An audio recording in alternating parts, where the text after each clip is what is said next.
She was just there for the season. Krew Season Podcast. We are back again. This is episode 115. If I'm not mistaken. Otis not here to do the Spanish thing for y'all, so And I'm not going to even attempt it. You understand me? Kenny T is in the building. Smooth. It's in the goddamn building, you hear me? And I'm D-Trail AC. And that silence that y'all heard, the lack of Spanish. Ricky Romance couldn't make it with us this evening. Uno, dos, tres, cuatro.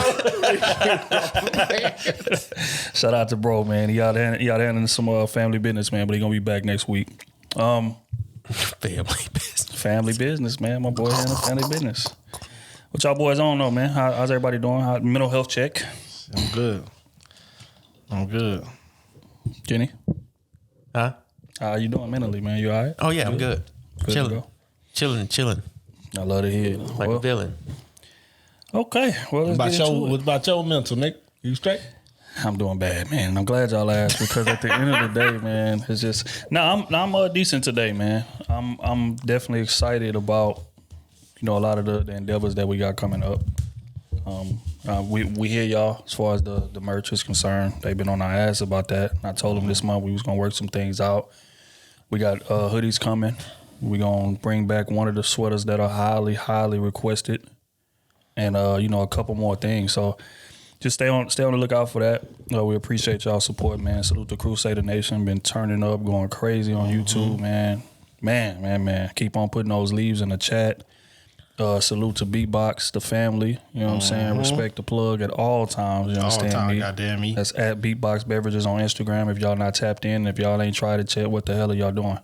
Hurry up, go out there and grab one and then thank us later. Drink responsibly. Of course. Hey, and throw that thing in the freezer, let it freeze over. Yeah, hey. Hey, man, he put me on at the shoot. They had him in the freezer. That shit tastes like a dope-ass cool cup. Like, it's crazy. But yeah, as far as the docket today, we got a long docket today, but we're not gonna get to all of them. We're gonna hit all the key ones. Yeah. So one of them, in this space, we constantly hear about, high value men and things of that nature, right? In terms of how that type of man should be treated. Somebody has something to say in regards to that. I'm gonna play the clip. I want to get y'all's take on it. If you are married to or desire to marry a high value man, and I'm not talking about an entrepreneur or a man who started a company, that doesn't make him high value. Facts. But a man who lives with conviction, who's resourceful, who's God-fearing, who knows he has a purpose.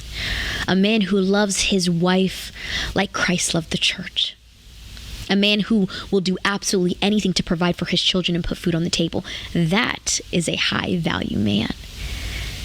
And they're going to require from us to lean in on this radical imbalance of their time, because they should not be up under us all day. They need to be focused on how to improve their performance, of how to execute at a high level, how to get things done. And when Don and I got married, we embarked on a lifelong partnership together. Partnership is the ability to agree and cooperate to advance our mutual interest. Our mutual interests are our family, our legacy, and the people in which we serve. And I remember when I first started my company, after a few months, I met Don. And somehow, I didn't really have to do much convincing, but he decided to leave his job and come work for the family. And I remember one night, it was around 8 p.m., we'd usually start heading home. And I said, honey, let's binge. Remember, at this time, it's fresh. I have this unwavering work ethic and this belief in myself that I could accomplish greatness. I just needed to work hard for it. And I said, babe, let's binge. And he's like, well, what's that? He probably thought I was crazy. I said, we stay up all night and we do not stop working until it's done. And he's like, for fun? I said, yeah, there's nothing else to do. Let's do it. He picks up his phone and he starts typing. And I'm like, what are you doing? He's like, I'm ordering GoPuff. So he gets Red Bulls and snacks. We were totally prepared. And I think before we knew it, it was 5 a.m. And I looked at my husband. Our faces were deep into the computers. And I remember thinking to myself, like, that is the man that I'm going to marry. Like that, like, there are no words to express my love in that moment, because in that season of our lives, he ensured he did whatever necessary to help me accomplish and reach the goals that I didn't even know that God had for me. And so now that he's building, I'm super excited every single day to find ways to serve him, to help him grow into and mature into the man I know that he can be. And of course, our life looks a little bit different now. We have children. But when he's not home or he's working late nights, my belief in him gives me comfort that, remember, he's working towards our mutual interest. And so you know how there's that saying that's like, play stupid games, win stupid prizes? Well, when you make a daily commitment to your partnership, I promise your lineage will begin experiencing access to doors your lineage has never seen. Thoughts?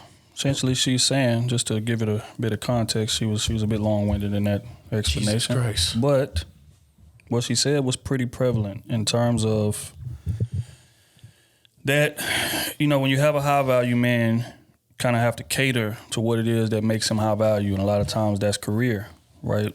A lot of women will get with a man of that caliber and expect him to slow down and, you know, create a lot of time for her, basically kind of derailing him from what it is that his goals and his career, you know, expectations are to appease her, to make her happy, you know, because like the idea of a high value man a lot of times is way more, you know, exciting than the reality of it. Because the idea is, okay, we're going to be together. We're going to be spending all this money. You know, the career is going good, all of that. We're going to be together every day. We can do what we want. All this time, right? And then you get with him and you realize he's gone a lot of times because he's out chasing what it is that made you attracted to him to begin with. And a lot of women take issue with that. So what's y'all, you know, thoughts on the appropriate way that a woman should approach that type of man and, like, you know, creating a space for him to, you know, do what it is that attracted her in the first place? I think it'll be understanding. Understand this man has a purpose, and shit, you got to get out the way, man. You know what I'm saying? Fit your life into his and stay out the way. You know what I'm saying? Because men like that, bro, like, they would rather divorce you than have you just sitting there complaining all day. That's just real. You know what I'm saying? He's on his purpose. Like, I got a family to feed. He's probably the first. Goddamn man, I got lineage I'm thinking about my child. I'm thinking about all these type of things. I ain't got time to be just slowing my life down because a woman's complaining. Right. You know what I'm saying? And that's how those type of men are thinking. It doesn't mean he's not a great man, because he is. He just focused on the task at hand. And that may take him 10 years to reach what he want to reach, to slow it down. It may take him 5 years. You never know what it's going to take.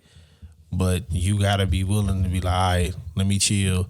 This is what I got with this man for. You know what I'm saying? But you'll see these same women get with this dude, see it's born, and now Pee Wee hitting on the back door. That's crazy.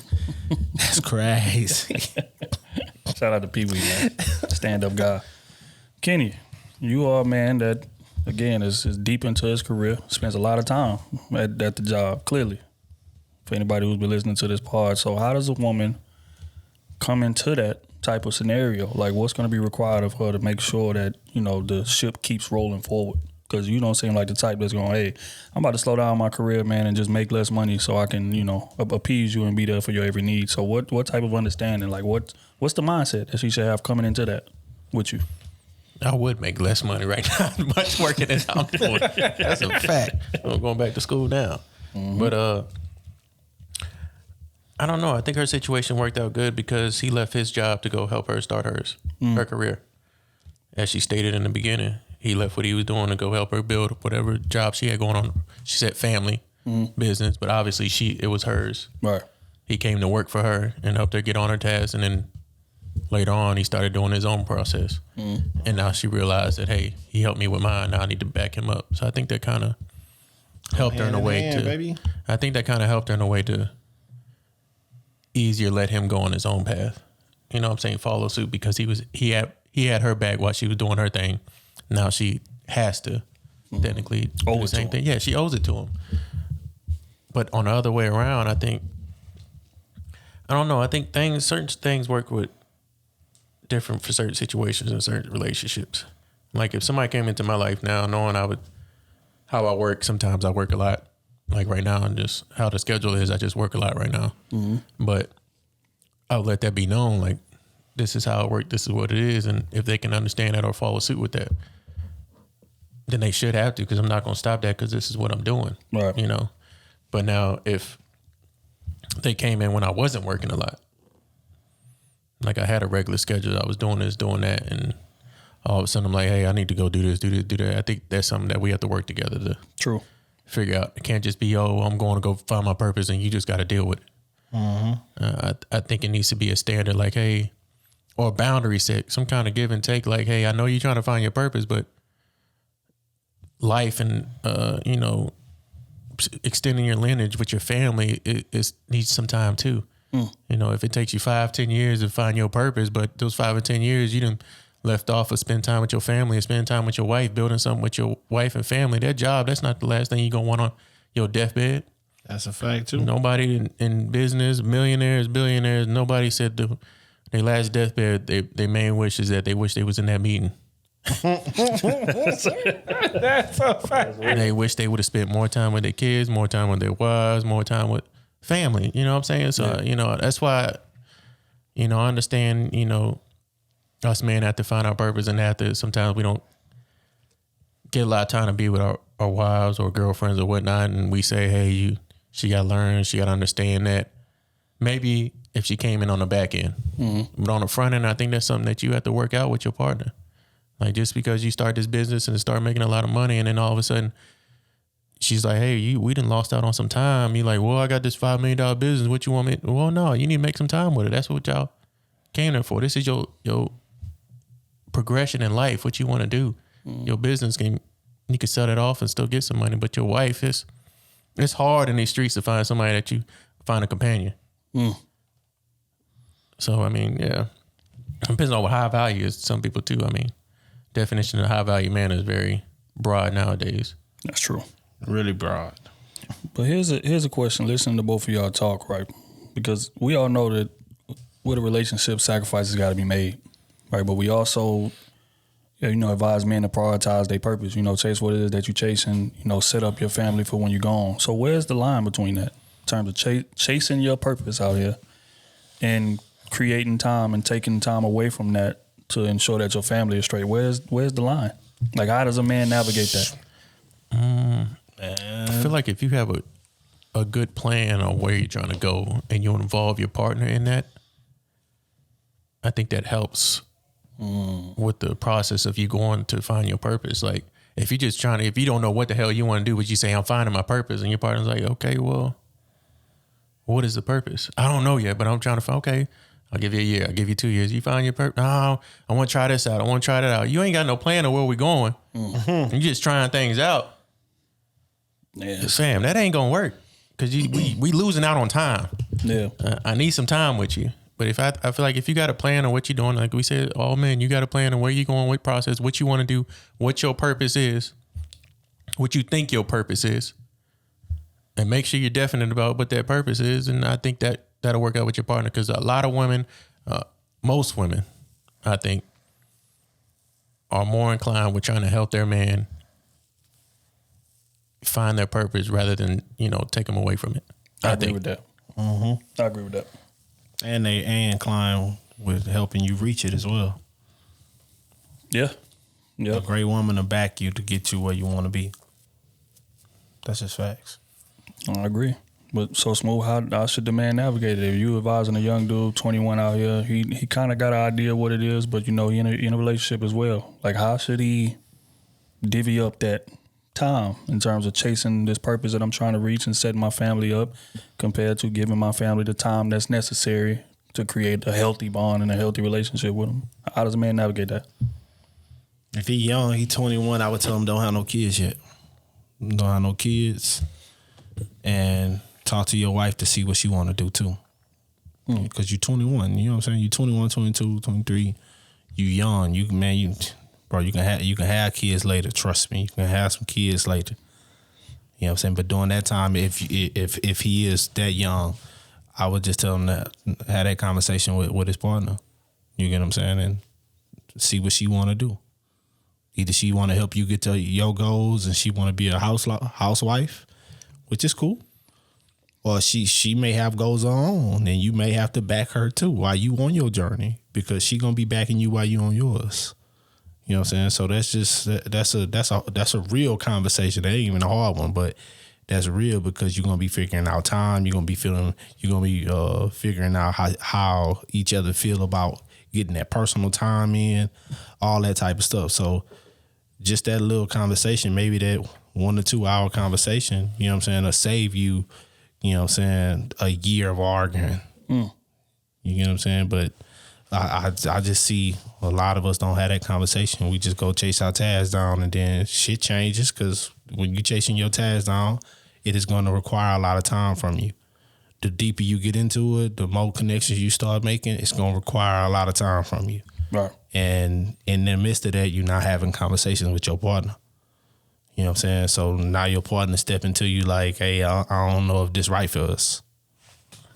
You get what I'm saying? You could save yourself the headaches and all that type of shit just by having a conversation. Yeah, I agree. I think the main key to that is just making them feel included. You know, men have a way of like knowing what it is that we want to do and feeling like we have to keep them separate. You know what I'm saying? Because we feel like our woman is going to be a distraction because she don't really understand what it is that we chasing more times than not, or at least that's how we feel. But you know, we underestimate how intelligent women are and like how, you know, willing they are to help push us along through the purpose, right? But we feel like as men, I got to go get it on my own. I got to go do it myself. I got to take care of the family. I got to do this. I got to do that. And like keeping those two things separate. But a lot of times you can bring your woman into the fold and you'll get there faster than you trying to chase it on your own and, you know, bucking the system. Compared to like she's trying to get involved and you're like, nah, I'm good.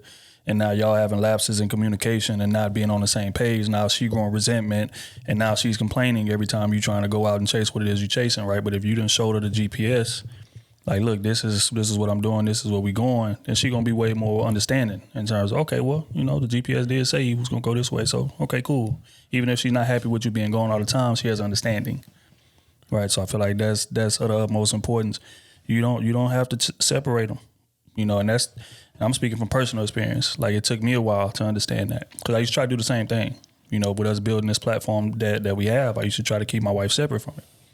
Because it's like, you know, I didn't want her to come in and be trying to, you know, get in my head and now I'm, you know, altering things that could progress us forward to try to make her happy. You know what I'm saying? But in reality, she wasn't trying to, you know, impede me. She was just trying to understand. And it took me a while to get that. And then once we got on that same page, everything took off. Mm-hmm. You know what I'm saying? So that's what it is, man. And that is your girl. That is your wife. Include her in the plans. And if you can't include her, if she's unwilling to, you know, get online and get on board with what it is that you're going and help you get there, then you're with the wrong woman. Simple and plain. All right, we're gonna move right along. It was another clip. They said having sex outside your relationship is not as deep as having a connection with someone else. I'm gonna play the clip. I want to get y'all take on what they had to say. The 3 right now.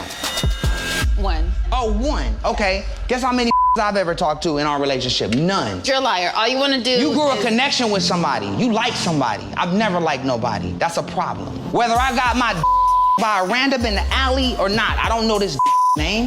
It makes it better? Yet, you like and building a relationship with somebody is deep, and I've never done that.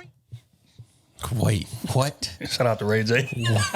I knew that was Ray J when I heard his voice. But he said he got his thing sucked in a alley. He never knew the girl name, but she started building with somebody and what? Wow. What's going on here? That's what my dog had to say. So essentially, let me provide some context. What he's saying is the age-old argument, right?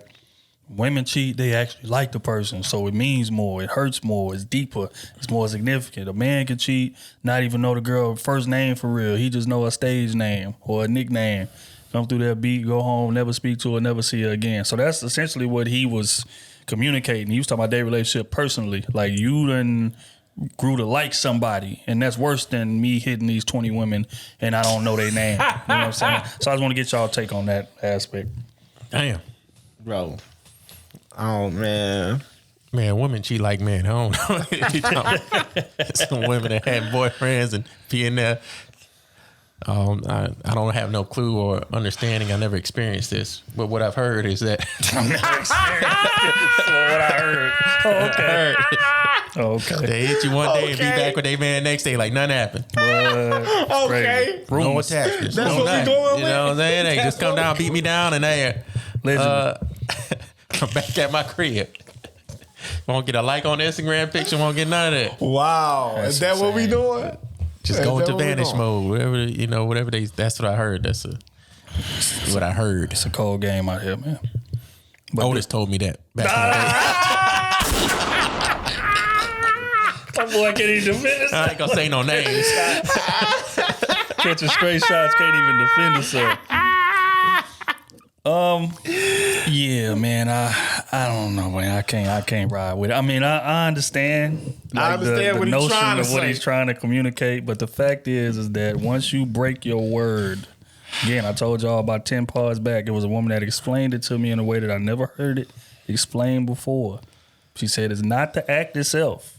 It's the fact that you promised a monogamous relationship and you broke your word on that when you cheated. That's what it is. We could say the reasoning is whatever, or is the weight is different. Fact is, you agreed to it. You signed up for it. Me and you. That's it. That's all. No outside nothing. And then you went out there and got outside chicks 20 times. I can't say that weighs less just because this woman that she cheated with or whatever, she actually built a mental connection with him. I can't say that they... Nah, it's the same violation. Y'all both agreed to monogamy and broke your word. That's what it is. For y'all. That's She what it just is. got over on you better. Right, because she It had made you feel worse. right. Dick better than yours. Sex better than yours. Car better than yours. better than Shoes better. Shoes Clothes look better. better. Dress better. Haircut better. Yeah, That's wild, boy. That hurt deep. Oh, he just hit 20 random chicks. He ain't even like. I like this nigga. Why you like him? Obviously, he got something that I ain't got. Wow. especially when he got more money than you. Oh man, life. that cut deep. Ooh. Yeah. I mean, it's worse, but yeah, it's still. Okay, man, praying for Insane. all parties. Praying for all parties involved. Damn, Speaking of Ray J, all over the place, man. you're right. That's what I was Damn. about to get into. So last night, man, this is late breaking news, man. On the spot. This wasn't even on the docket, but we just gonna throw it in here. Ray J was on live stream. Oh, man. And he was commenting on, the whole Kim K, Ray J sex tape from back in the day. Right now, it had always been rumored that that leaked tape was planned. That it was a plan there. It didn't just happen by accident. I think the first story was, we lost the laptop or something like that. Somebody found it, put it out. Mm-hmm. But it was always rumblings, right? That just sounded a little too convenient. And plus, knowing how Kris Jenner, who is Kim K's mom, is in terms of setting up plays and to keep them in the media and keep them relevant. Mm-hmm. Everybody always thought it was some foul play behind it, right? So Ray J goes on live last night and essentially says, "Hey, the NDA is over. It's expired. I'm about to tell y'all what really happened." Damn. Right. So what he's saying is that, they shot the tape, whatever the case may be, and it was an agreement to put it out. And Kim K's mom was involved in said agreement. There was contract signed that they would get 12.5% of what the tape made on the open market a piece. And then the other part, I think, will go to, I guess, some other business investors or something. I don't know. But long story long, Ray J said he got a check for $400,000 for that tape, and Kim K got the same check for $400,000 for that tape, and he got contracts, receipts, all type of shit with Kim K's signature, Kris Jenner's signature, and he say if they keep playing with him, he gonna leak it out to because apparently they about to go to court or something like that in terms of this whole thing, because Kim K is suing, I guess, the third party that was involved, some guy named Steve, right, that was involved because for whatever reason, I don't even know why, but Ray J said, if y'all keep playing with me, I'm going to just start leaking these receipts and leaking these contracts, and then it's going to show the real y'all.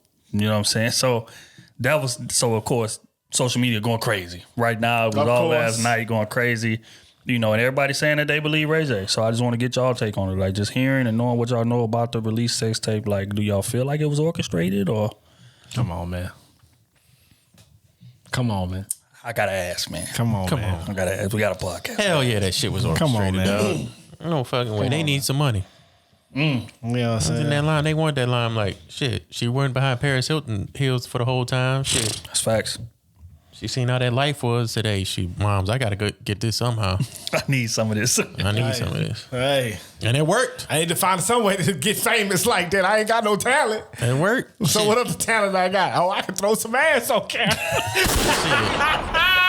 One tape that made me a billionaire? Shit. That's what happened. Not only her, but her sisters So and it's all, the whole everybody family? eating. Everybody eating. One tape? Wow, man. I know you Rob. Rob sitting up there like, damn, what I'm supposed to do? How I'm gonna get some money? He got money. The family got it. Shit. I want to be a Billy too. I want to be a Billy. Yeah, so you know that's the craze right now, man. One thing about Ray J, and this people can say what they want about Ray J, but Ray J is entertaining, man. Like you got to get to, he is walking entertainment, man. He gonna keep it spicy, dog. So salute to Ray J for that. But yeah, I just had to throw that out there. But we are gonna keep this thing moving along. Speaking One of sex tape. One sex tape, multi-millionaires. Billionaires, man. Damn, billions. Come on, man. Got me thinking. Hey, I'm just bullshit. about 200,000 more for subscribers. 200,000. I'm gonna leak it. It's gonna be a long leak to get downloaded, but hey, once you get downloaded, Baby, I know what we saying, Jimmy. I know what we saying. Trying to do this for us. But this is Matt clip gonna be 1 minute long. Shit. You right. You right. Just ahead. Yeah. Got it. Moving along. This is a family show. Moving along. This man, speaking about, you know, having some wild daughters. This man was talking to a man. Having some wild daughters. Am I lying? Am I lying? That's crazy. Speaking of having some wild daughters, this man was talking to, I guess, a young man that wanted to court one of his daughters, and he was speaking on what that man would have to look forward to in the process of courting them. She might not have told you this, but my daughters do not respect men. So I'm letting you know that now, and I'm not joking when I tell you that, brother. And they have mouths when it comes to them getting into disagreements and engagements with men. And they will verbally put some lashings on you, brother, because they don't respect men. I'm just giving it to you forefront, brother, so you know what you're going in. She might not have told you. So my man essentially saying, hey, you sign up for my daughters, man. My daughters ain't ain't shit. Ain't got no home trainer. They gonna talk to you wild. I wasn't a good father. I couldn't put my foot down. Right.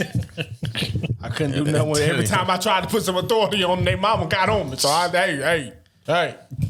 That's wild. Yeah, I'm out. That's all about it. I'm out. If y'all go He meet should a have said, chick, well, I got what I came to get. yeah. Appreciate it, gang. I appreciate you looking out for me, big dog. I'm gone. I'm not even gonna play with you. But yeah, so I think, you know, the irony is, man, is that that's not that uncommon of a situation, right? In terms of him speaking out on it, that's uncommon. But having daughters and stuff that, you know, men just excuse the behavior. Hey, man, it just is what it is. Yeah. It's just my daughter. That's how she is. That's how she act. But what Kenny says speaks volumes. That speaks to the parenting, right? Because you ain't taught your daughter how to be civil. You ain't taught your daughter how to have civil conversations and not, you know, just act out irrationally. Right now, all women are going to be emotional, sure. But in terms of, just like he said, at least say my daughters are capable of giving you verbal lashings if they don't like what you're saying. So that right there alone, like, it's going to be rough for those women to find a man that's going to be willing to deal with that. That's just honest, especially the type of men that those women want. Those women want men that's making a lot of money, that are elite, that a lot of other women want, that are on their shit. Like, men are not dealing with that in today's era. Now, what happened 30, 40 years ago, I can't speak to. But today, with all these options available, men are not dealing with that. So it would behoove y'all to raise y'all daughters correctly. And, you know, mothers too as well. Like, y'all have a hell of an input on this as well. Y'all are to take a lot of that blame for how, you know, just uncooperative a lot of these women are in this era. And a lot of them are uncooperative. You know what I'm saying? And he just admitted to it. He gave it to him uncut from the gate. Hey, bro, this is what you got to look forward to, fam. I'm gonna keep it real with you. And that's disheartening because it's, you know, the that's just the culture we in.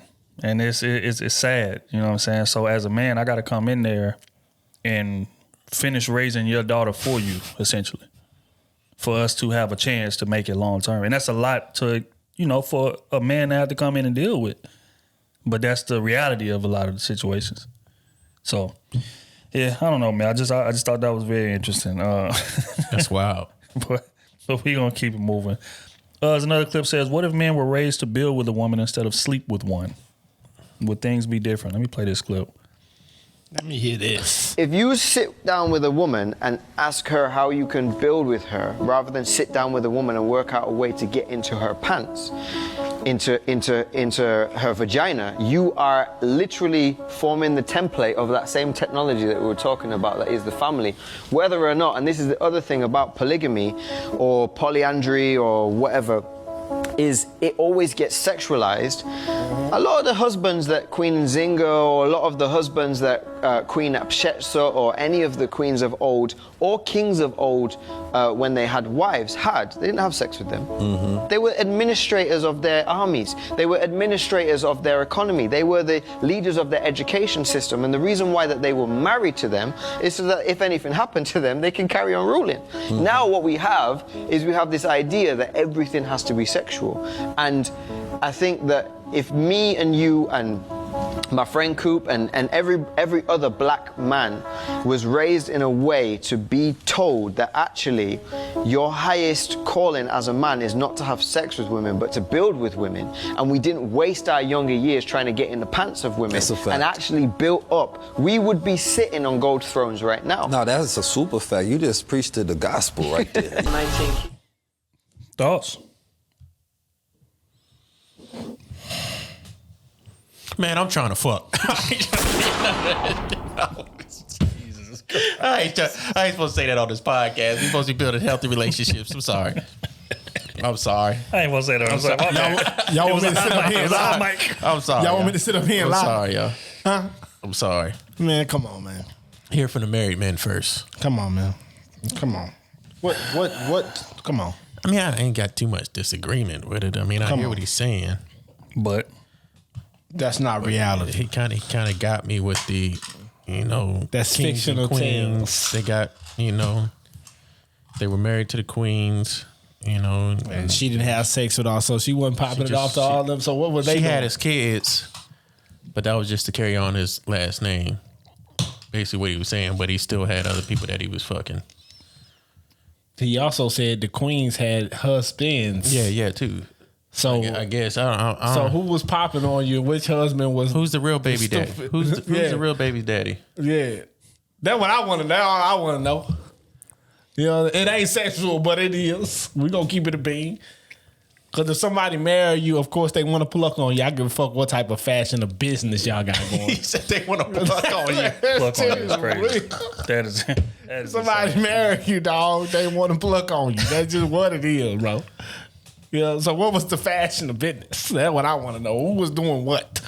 See, I think he's speaking more so just to the prioritization in terms of the interaction with women. In this era today, the prioritization is a smash. Mm-hmm. That's just what it is. Yeah. We just gonna keep it honest. But he's saying back then, power, control, you know, building. But when is he speaking on back then?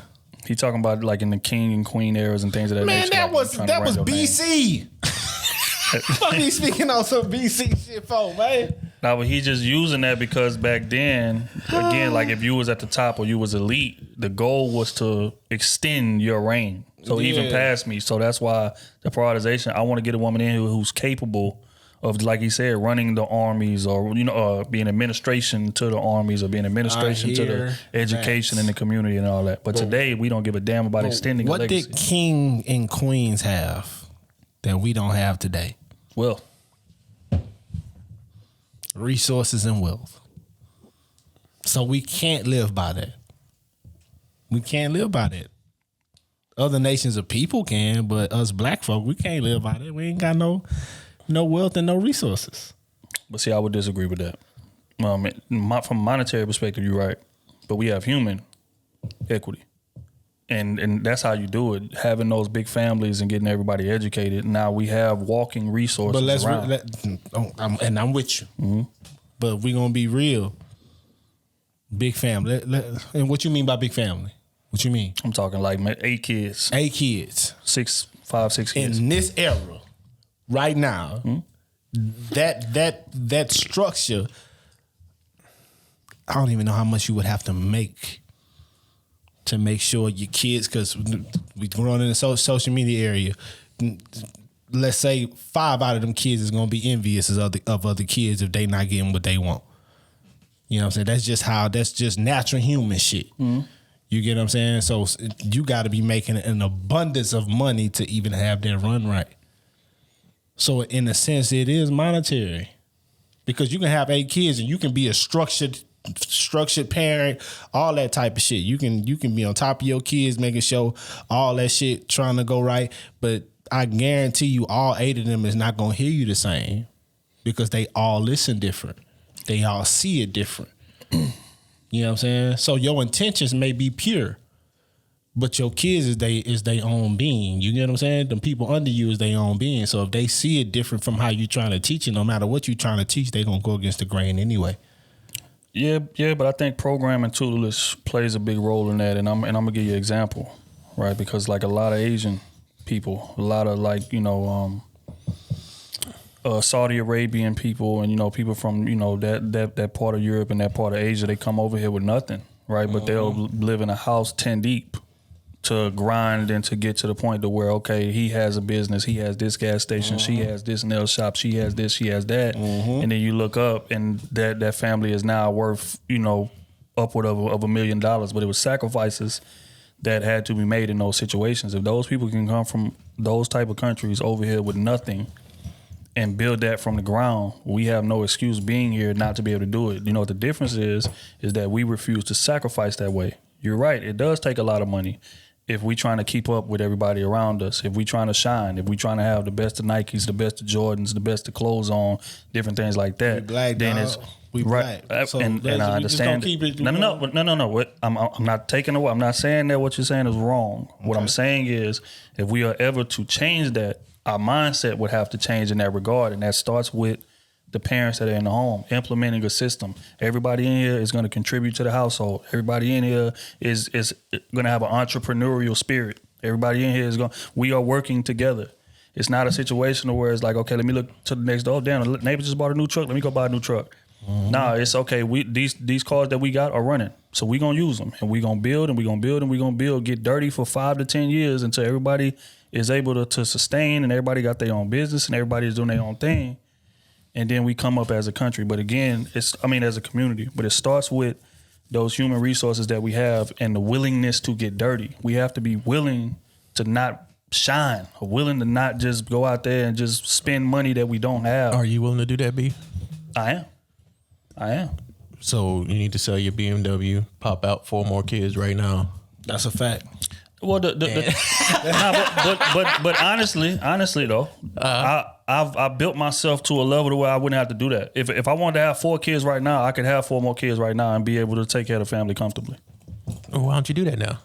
Well, again, it's about raising said kids. Do I want to have kids? No. I mean, as far as 6, 7 kids, no. Today, but again, that's a preference thing, not a I don't have the money to do it thing. Yeah, you know what I'm saying. My preference is I'm not having no 8 kids. That was never on the no. Yeah, but this the thing. You don't have to have that many kids, but it's about the programming and the mindset that you raise them with. Like a lot of us don't teach our kids to have an entrepreneurial spirit. We have worker bee mentality. Unless we dealing drugs or some shit like that. Then, but outside of that, it's okay. I'm gonna go to school. I'm gonna get a job. I'm working for somebody. Yeah. Because that's the safe thing. And we seen our parents doing that. Oh yeah, my dad been working a job for 20 years, 30 years, whatever the case may be. And even though he wasn't making the money that, you know, he felt like he should be making. Hey man, when you go out there, get you a job. Get you a job. Get you a job. Rarely ever do we advise our kids to get them a career. And you know, those crazy, are 2 different things. What I see in our community for real, like. We'll be working that damn hard, and we'll be telling our kid to go work that hard and all that type of shit, to not have nothing, right? To be in the same position that you in. I don't want that for my son. You get what I'm saying? Like, I want my son to be, I want him to be great, but whatever he think is great. But I'm also gonna be on some, hey, bro, like, this is the line. You know what I'm saying? You go under that line and we can't help you. You get what I'm saying? I'm with you, whatever the hell you want to do, but this is my threshold. You get what I'm saying? Because everybody need help and all this type of shit here, but you also got to be applying what I've taught you over the years, and the spirit that I put in you. You get what I'm saying? And I feel like in our community we don't do that. A lot of times we on some struggle shit, just trying to get it and all that type of shit. And the moment our kid come of age, hey man, this is what I did, figure it out. Yeah. You know what I'm saying? There ain't really no lessons in between that to say, hey, I know I make, let's just say they parent making $60,000. I know I make $60,000 to take care of you and your brother or your sister or whatever, but this ain't the wave. Yeah. You know what I'm saying? You need to go try to do this. You need to try to do that. Take risks that I didn't take and all these type of things. But we don't do that for our kids, bro. We keep our kids stagnant. Yeah, but a lot of that comes from ignorance. Like, we can't teach them what we don't know. You know what I'm saying? And a lot of us, unfortunately, even in 2022, are the first in our family to do things. First in our family to get a college degree. First to make six figures. First to build a house from the ground. Like that. Like that's the reality of this situation in comparison to, and like, again, at first to go to college thing. We'll put a lot of stock in, hey man, my kid went to college, my kid graduated. Yeah, but your kid went to college and majored in African American studies. So they're not gonna make that much money when they get out. And not only that, but they built $40,000 to $50,000 in debt doing so, right? To where those other countries and those other communities, they say, no, my child is gonna be in STEM. You're gonna go to college for STEM. I don't care what your passion is. If you have a passion, you do that on the side. But your main focus is STEM, right? So that way when you graduate, you're guaranteed to be making a six-figure type of salary or somewhere close, so you can have actual resources to, again, lean into your entrepreneurial ownership type of mentality, type of business. But black folks, unfortunately, will settle for mediocrity. Like, we'll praise ourselves or we'll uplift ourselves for being educated, but not the type of degrees that we are being educated in. Like, we don't give a damn that you go there and you get that not human resources, that general business degree, or that African American studies degree, or that, just general communications degree, and then we'll praise that. My kid college educated, my kid went and got the degree. Sure, but your kid now has to be a substitute teacher for 5 years, and then when they get a job, they making $50,000. But they have $50,000 in debt that they're trying to pay as a substitute teacher and all of that. So again, mindset, tutelage, like even Africans come over here, same thing. I remember I was talking to a Nigerian girl and she said, my dad told me that if I go to school and I'm not majoring in a STEM, he would disown me from the family. So that's the mindset. So that's why those people are able to come over here and just build from the ground like that, because they so laser focused on things that are going to actually bring them resources in, and we not. And that right there has to change if we are going, again, like I say, close this gap. And I think we don't see it enough. We don't see it enough, man. You know what I'm saying? We don't see enough people doing things. Like, we see certain shit on TV, but, you know what I'm saying, odds is if you coming from a poverty situation, what's the odds of you running into a doctor? What's the odds of you running into a lawyer? What's the odds of you running into a engineer? Mm-hmm. You get what I'm saying? The odds is very slim. Most of the time, all you're going to see is just hardworking people that work at, like, the Walmarts and the HEBs and the corner stores and the Family Dollars. And you may see a refinery worker that's a contractor here and there. You know what I'm saying? Like, you ain't going to really get to see something that you barely see before. Yeah. The highest thing a kid coming from the hood see for real is a principal or something like that. You know what I'm saying? Outside of that, for real, most of them, what you think they see?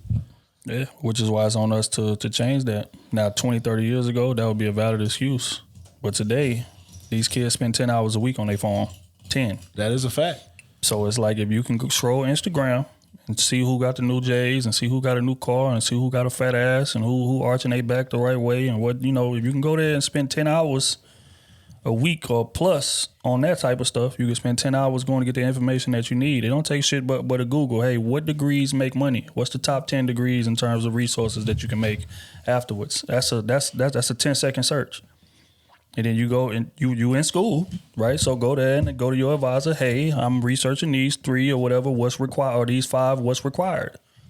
And then you go get your degree in that, and then you do what you do. But again, we don't want to do that research. We don't want to do that intel. We'll sit and we'll make excuses based on what it is that we've seen. Now, again, like I said, 20, 30 years ago, right, because that information just wasn't readily available out there like that. That's just honest. You had to know somebody to even know what possibilities there are. But today, it's welders out here making $60 an hour. It's like it's a bunch of different degrees to where you can go make some real money. You know what I'm saying? And it don't take nothing but a 10-second Google search to figure out what they are. But we don't. Well, we would rather be on Instagram, and we would rather be on TikTok and YouTube all day. And then on top of that, we also got to see as a community where the world going. You get what I'm saying? Yeah. And that's one thing. Like I think our parent generation and those people wasn't on top of. Mm-hmm. You get what I'm saying? Like now, like everything is going tech. Everything. I give a fuck with money, everything, and shit, finances, health, all this shit is going tech. Raise your kids up in some tech shit. You know what I'm saying? Like I get them to go on Google and learn some shit, and you watch the video with them and see if they learned it or not. Mm-hmm. You get what I'm saying? Because eventually that's what they gonna need. That's the world they gonna be in. Just imagine the world 20 years from now. You got your goddamn a 5-year-old, a 4-year-old. You get what I'm saying? Just imagine the world that they're gonna be in. It ain't gonna be, you know what I'm saying, all shit. They might have phones and shit that float and all this type of shit. Well, we hit it. You get what I'm saying? But you ain't making your kid like watch these type of things and learn these type of things and pick up on some coding and all this type of stuff. This is stuff they can do from the crib and make hundreds of thousands of dollars. Yeah. You get what I'm saying? That'll give them their freedom as far as time. And Google giving out free certifications for it too. Yeah, another you know thing that a lot of people don't know. Yeah, Google is paying for it. Like you can get certified for free. Like that's what I see. Like we don't push our kids into where the world is going. You know what I'm saying? To compete. You know what I'm saying? That's what I see a lot of other countries and a lot of kids that's coming from great situations. They get the opportunity to see that and be pushed that way. Right. You know. Well said. We're gonna keep this thing moving. There's another clip. Do women know what to look for in a man at all? Play this clip, man. I want to get y'all take on what these ladies had to say. You know that women is blind. I had to like change up some of the things that I wanted or that was important to me in a man. I'm not gonna lie, like when I was in my 20s and 30s, like there were certain things like right out the gate if they said, I'm like, turn off. And they were superficial things. Exactly. I'm not gonna lie. You have to forget about having a type. Standards and types are two different things, but for me personally, I had a type. They had to be 6'1", muscles, high yellow 6'2", 220 muscles. Yeah. And run a 4'4", 40. They began to give me headaches. They gave me so much hell that I said, you know what? I want an ugly dude. I don't care anymore. Give me an ugly one. I tried ugly dude. I didn't have to go that far. God spared me. I got a nice one, and he's still easy on the eyes. But it's tough though, because if you like you try to call yourself being deep, you're like, oh, I'm gonna look below the skin, so you know, whatever. But you like what you like. You like what you like. Yeah. You do like what you like. Yourself, yeah. So don't go doing something you're gonna throw up every time. The difference between types and standards. Like I want you to go deeper into that. Okay. I tell people that are single that say, girl, he's not my type, and I try to hook him up, and then I said, girl, your type don't f with you. Right. Your type that you like doesn't like you. I don't have a type. You don't? No, I don't have a type. A physical type, I definitely don't have. So a type, but you have a standard. I have standards. No, those are pretty low. Thank you for keeping it. Listen, it's true. She said be honest. She said be honest. You can be honest. Yeah. Can you speak on that? I feel like types, sometimes people look at it when you're like, oh, I have a type, that can be looked at as shallow. And you know, that's not really a nice characteristic. So I say don't put what you like on a back burner, but try to forget about having a type. But it is definitely okay to have standards, because say your standard is your man, he can't have a criminal record, he can't he has to make a certain amount of money. That's okay, because if you're used to living a certain way, like so good in bed though, because they're bad. I heard on the street. It's not me. It's That's just some people's standard. Like if you want a man, if he has a record, he can't get a job, then that's going to mess with your financial standards.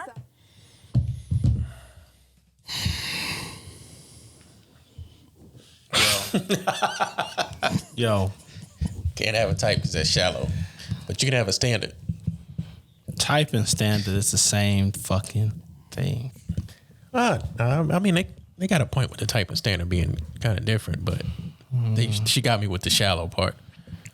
They're the same thing. Just real quick, man. You know I was paying attention to most in this because they kept going around the room talking to different women, like asking what their type was, right?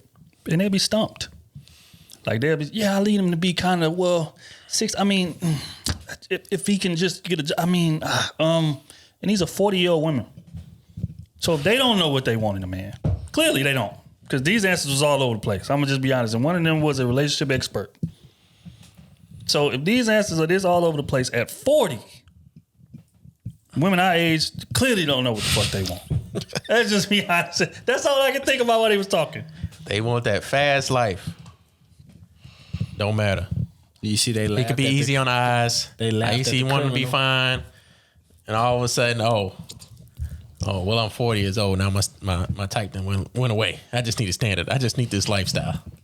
That's crazy, man. I don't know. So how I'm thinking about it is that if y'all don't know what y'all want, how's a man supposed to provide what y'all want to y'all, bro?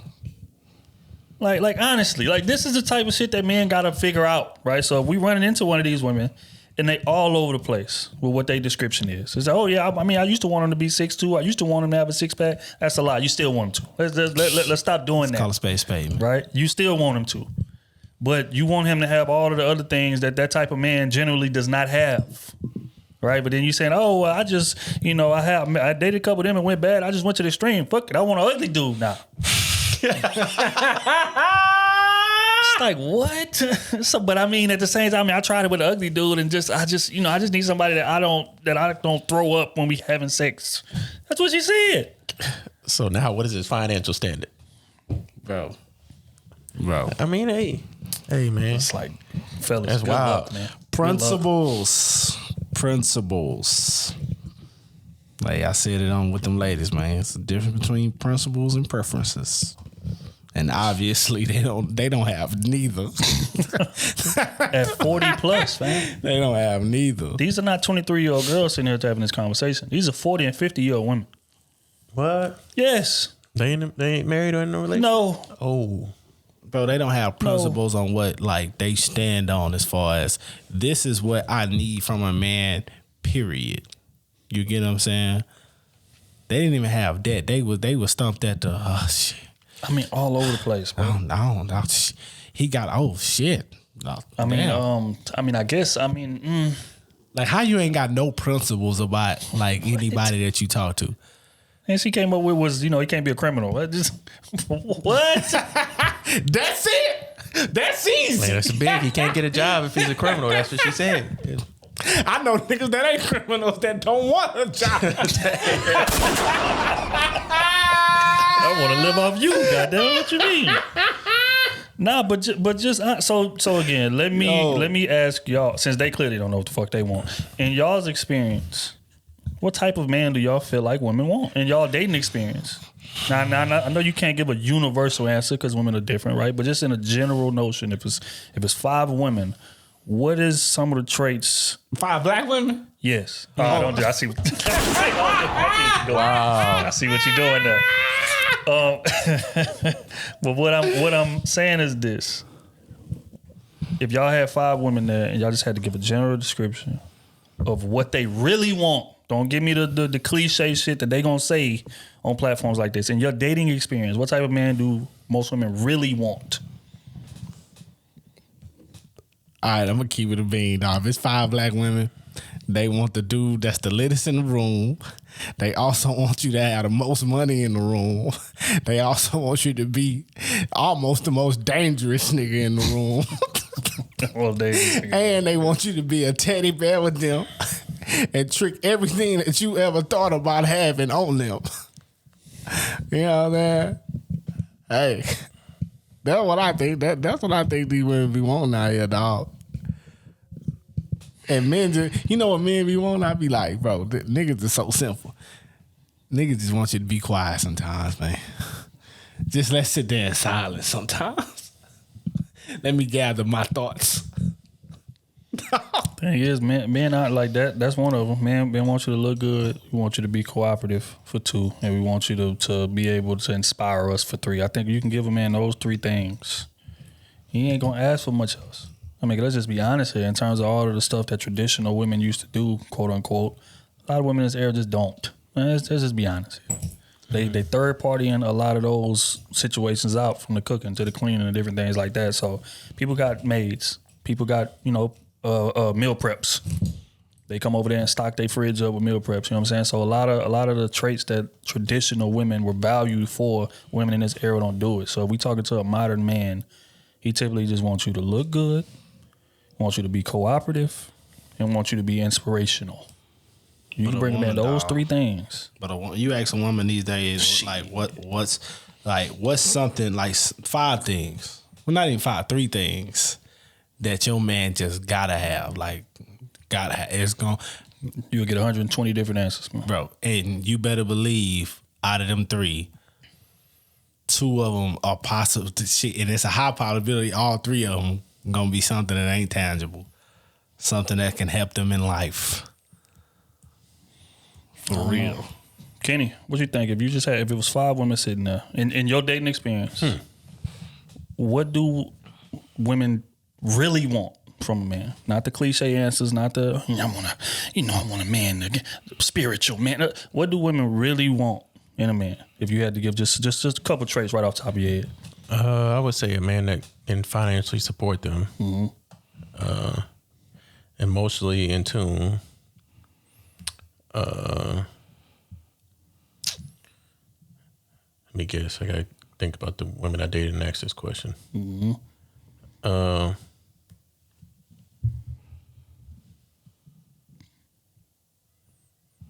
think they have to be somewhat physically fit. Not like, a football player or bench presser, but I think like, you can have the dad bod, but somewhat of a fit dad bod. Right. Physical look. You have to look good. Ugly doesn't cut it. And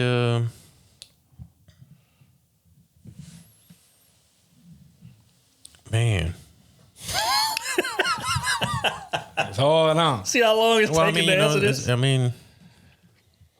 Because a lot of women like different things, I know. Date a lot of different women in certain caliber woman. You could date a woman that gets a lot of looks, that gets a lot of attention. What she wants in a man is totally different from a woman that doesn't get that much attention. True. On a daily basis. She might still look good, beautiful woman, but she doesn't get that much attention because her style or how she is on social media is not that prevalent, according to another woman that is prevalent on social media and so forth. You know what I'm saying? Yeah. So there are types of men very different, a whole lot. One on the other end, and one that's big on social media. She wants a man that can support her financially because most of the time she ain't got no income, no education, no career really. She's going about day to day doing certain little jobs. I'm not going to say jobs. Got some people that listen to this podcast that I might offend. You know what I'm saying? Right. And you got others that, not big on social media. They are career driven. So they really not looking for a man to really financially support them that much, but are capable of doing that. But they need a man that can support them in their endeavors, one that are not intimidated by what they're doing. Because a lot of them won't even speak about their career or doing or say what plan they got going on. Because a lot of men will get intimidated by it. Because that's a man's power suit. Like, hey, I'm the big dog because I got all the money. Yeah, that's what I bring. You know what I'm saying? But when that not the big thing, what else can you bring? Because I already got that. What else can you bring? So it varies. It's hard to say, but what they were saying is 6'2".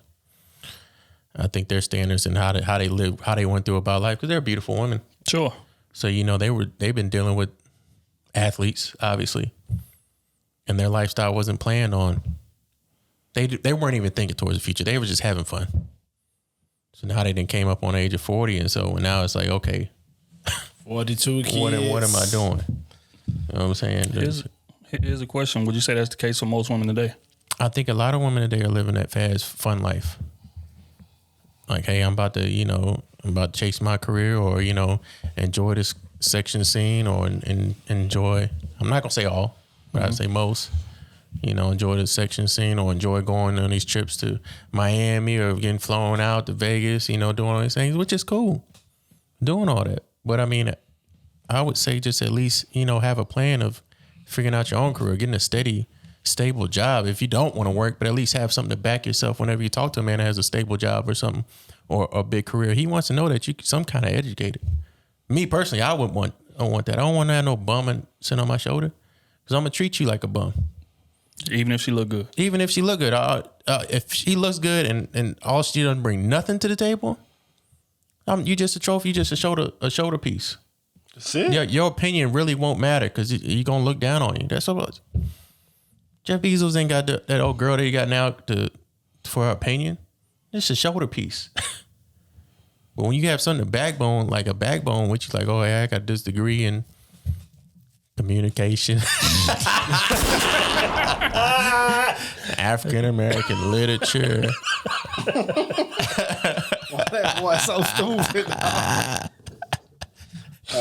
But at least I know you can complete something. You can follow it all the way through. That's true. You got discipline. You have discipline.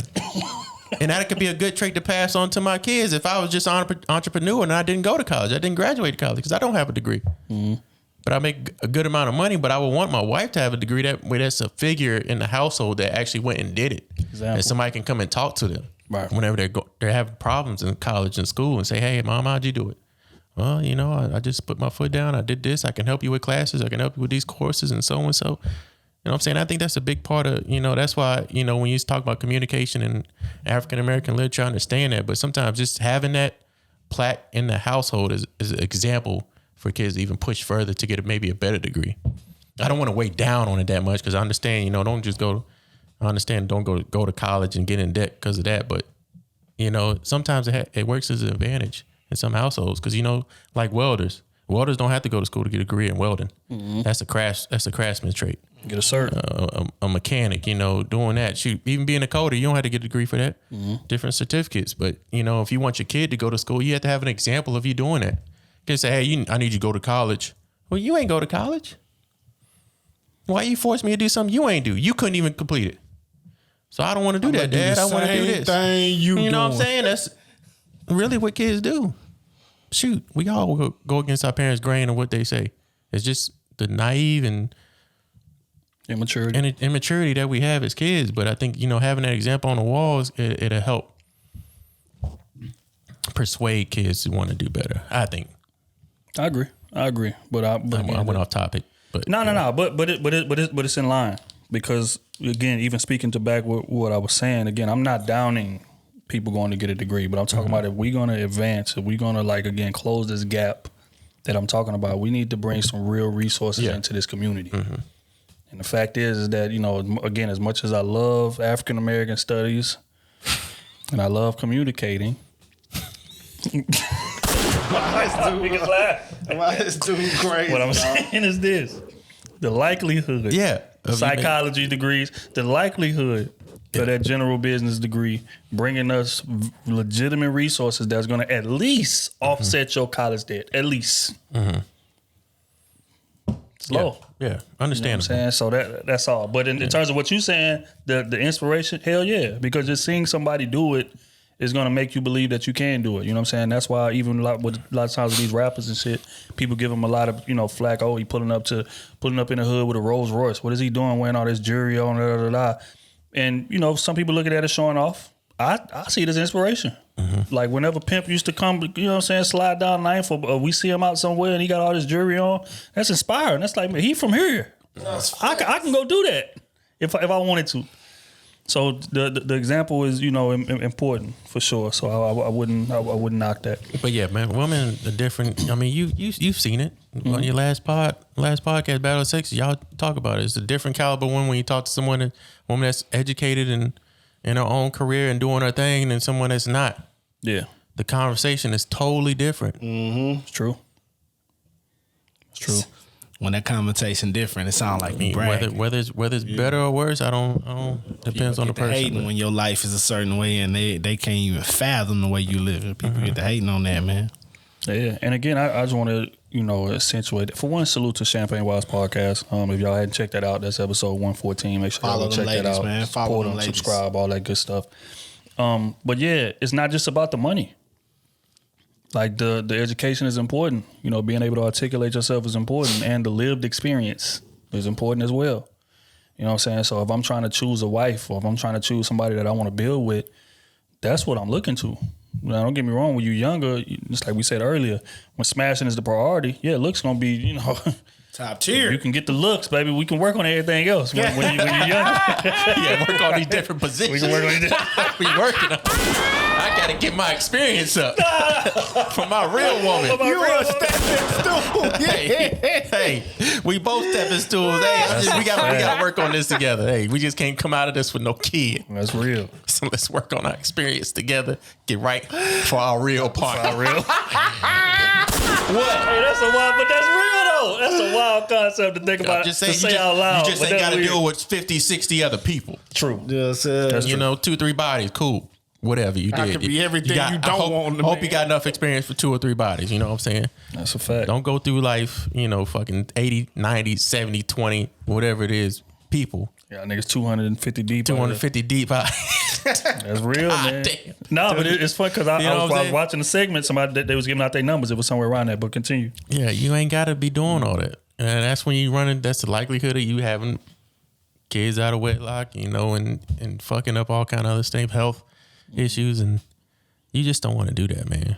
Because not only that, it kind of messes with your psyche in terms of when you do find that real person. And we're going to get into that. That's a hell of a transition. At this point, man, we're going to get into quick hits brought to you by Beatbox. Goddamn me. Yeah, man, salute to the plug at all times, man. At Beatbox Beverages on Instagram. Make sure that y'all tap in if y'all ain't tried it out yet. Fruit punch, pink lemonade, peach. They need to come out with my flavor. This boy go. Here you go. I ain't had a volume up for it. Here you go. Chilled slong. Hell no. Mystery punch. No, we're not doing that. Get out immediately. But again, man, shout out to Beatbox, man. First one. The higher the body count, we just talking about body count. It's like Kenny said, you shouldn't have to go out there and get 120 bodies to, get the experience that you need for a relationship. Because in the process of doing so, not only are you, risking all type of STDs and pregnancies and different things like that, but it kind of alters your mindset a little bit. And there was a clip that was sent to us that spoke to that. I want to play it and get y'all thoughts on it.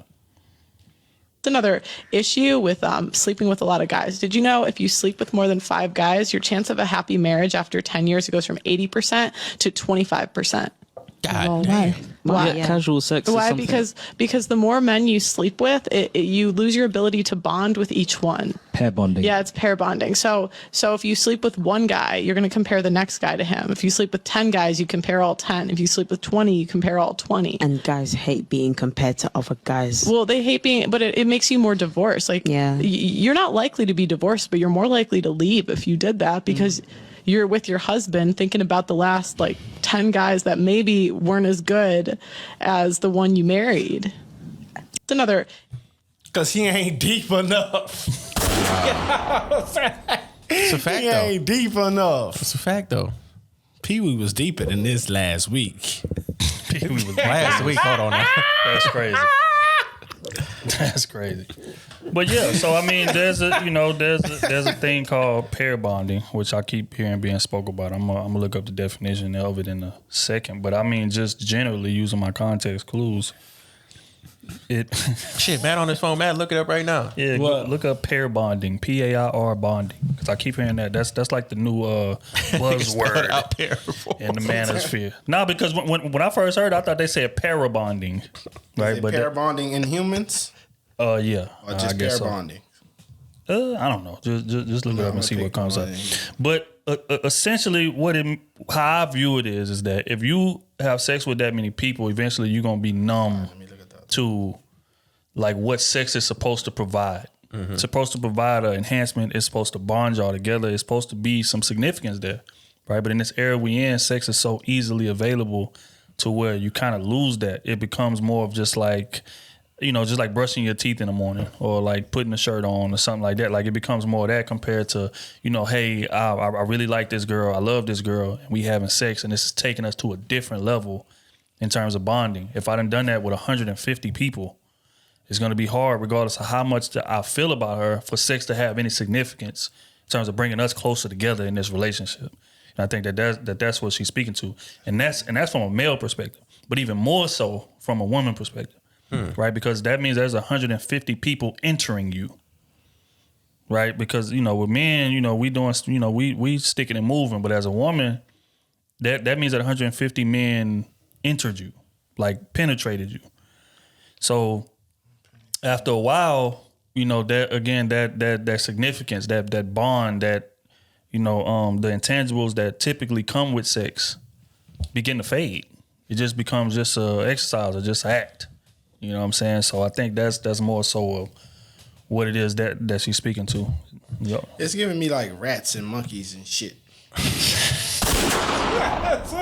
That's why I keep saying, let me look up something else. All right, well just give me your thoughts on, like, do you feel like, because she said like if you have more than 5 partners, that like drops your success rate in your relationship significantly. Do you feel like there's some truth to that? Nah, man. Nah. I think it's just practice, man. Just some practice, man. I mean, shit, man. You shouldn't be thinking about your previous partners while you with how you think about somebody else while you hitting somebody right then and there.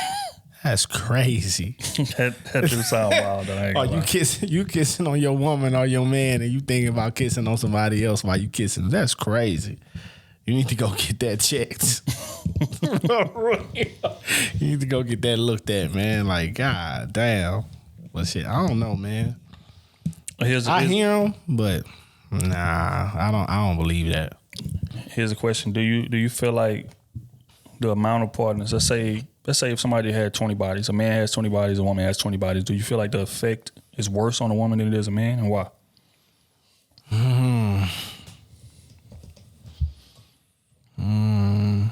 I think it's worse on a woman. Because some people is deeper than others. Some people got other strokes than others. Some dudes is from the ceiling. Some dudes, they only stay in one position. You know what I'm saying? So if you got your partner, you know what I'm saying, he a one position, 2 position type of cat, but you had Pee Wee and Zach that had your ass all on that wall and jumping from the ceiling. Yeah. Pee Wee and Zach. I'm saying? Shout out to Zach. Hey, but it could be on the guy, because you can have you a woman that's just a regular woman, you know what I'm saying? Like, she give you a little head, you know what I'm saying? She get the back shots. Shit. And that's about it, right? And then you can have you some other partners. Shit, boy. Sharkeisha come through. Hey, boy. You know what I'm saying? She bouncing on that thing with hands on ankles. You know what I'm saying? Got you going through the sheet. The Guac 3000. Oh. Goddamn me. When I tell you the leg shake. Yeah, that leg shake. Got you walking out like a baby giraffe. She in there fucking you. Looking like a newborn deer. Hey, you think you fucking her? She fucking you. First time walking. So yeah, I hear him. Yeah, okay. You know, but man, when you get with your partner, bro, you shouldn't be thinking about all that, man. That's crazy. Kenny, do you feel like having all those partners is going to affect the way that you know? Wait. How you say? Why you say it like that? No, I got a lot of partners. No, I'm just saying you what feel she like said. having all those partners gonna affect the way I what? You ain't about to do me like that. Oh, what? No, what I'm saying is what you trying to say? What I'm saying is this, right? Is that she said if a person has more than 5 partners, their chances of success in their next relationship drop drastically. Do you agree with that? Yeah, I think so. I think so. And why you think? I think on both sides, I think it does, because the more experience you get doing certain things, you tend to fall back onto the best experience you had. And if the person that you with ain't giving you the best experience, or he ain't doing this thing right like the other person used to do, you kind of tend to think back on, hey, remember one time, old bud, you know what I'm saying, gave me this, but I still love him, you know what I'm saying? Yeah. He just don't do it like that. Or girl, man, she used to give me this thing, you know what I'm saying? But my girl don't do it like that, but I still love her. You know what I'm saying? Sex just ain't the best sex I ever had. Yeah, that's And I think the more, you know, the more partners you start to get, the more experience and the more bodies you start to pile up with different girls doing different things, and you want this one girl you love for everything else, but the sex is not that. Man, I don't know. I mean, the data shows. So I mean, it's not like she lying, right? Stats all they are. But here's the question. I'm asking the same thing I asked Smooth. Man got 20 bodies, woman got 20 bodies. Do you feel like it has a more severe effect on the woman than the man? Nope. I think it's more severe on the man, if you ask me. Wow. It's interesting. I got to hear this. Because the man is getting so many more bodies, and he feels like, oh, well, I got 20. I didn't hit 20 of them, and I got her. That she doing the same or bare minimum of what my other girls that I've been with doing. I can just go out and find sex that I want. Because men are normally going to find out some good sex if they're not getting the right sex. Right. They just ain't going to lead a relationship. That's true. That's very true. When a woman, on the other hand, she'll put up with it for as long as she can. And you know what I'm saying? And then let you catch her cheating. So she can. You know, it's let you catch her cheating. That's crazy. That's insane, but that's real though. I thought you was gonna be how I at feel. work. I might be wrong, but you know, boy, they about to come for you in these comments. The whole manosphere. Niggas suck, man. And on that note, man, we gonna move this thing forward. Man. Come on, man. No, what you think? You ain't answered the question. You ain't answered. I thought I did. No, you didn't. If a woman has 20 bodies and a man has 20 bodies, do you think it affects the woman more or the man more? Woman more. Easily. Relationship. Woman, the woman more easily. Women put way more significance on sex than men do. I feel like I've said this 1,000 times. I'll say it 1,001. To a man, sex is exercise with an amazing ending. Unless we care about you, most men are wired that way. Hold on. Wait. But we're talking about in a relationship. A woman can go months without having sex with their man, but a man go months without having sex with his woman. You think he's gonna approve of that? I think he'll be happy with that. You think he'll cheat? So he puts more emphasis on sex than she does. No. Not emphasis. I mean significance, meaning to me. Like what does the sex mean to me? Like does it change the boundaries or the purview of our relationship? I think men, if we have sex with a woman, we don't feel like that affects our relationship with her. We can have sex with her and keep her in the same category that she's in compared to most women. If they have sex with a man, the significance means more. They feel like it's new boundaries that should be set. They feel like we are closer than we was prior to. So that's what I mean by that. So if she does that 20 times, it's going to throw off her typical feelings, of course, in terms of like feeling like it's bringing us closer together. Now she gonna start moving like we do. You know what I'm saying? To whereas men are born moving like that. You know what I'm saying? So I feel like it has that type of effect on her more so because now she's essentially us in a woman's body. So that's just my take on it. But you know, again, I ain't did no research. I ain't did nothing. This is just based on my studies going throughout living life. That's just how I feel. You know, and we done met some women that are just like us in terms of like how they view sex and how they move, and those women struggle to maintain relationships for that very reason. If they not getting, what they feel like they should be getting, they'll go out there and smash something else on the side too, easily. Don't ask me how I know. But we're gonna move on to the next subject. You heard from O. You're right. And I wasn't trying to throw my boy under the bus. Damn. Ricky Romance. They don't call him Ricky Romance for nothing. But we Deuce Bigelow.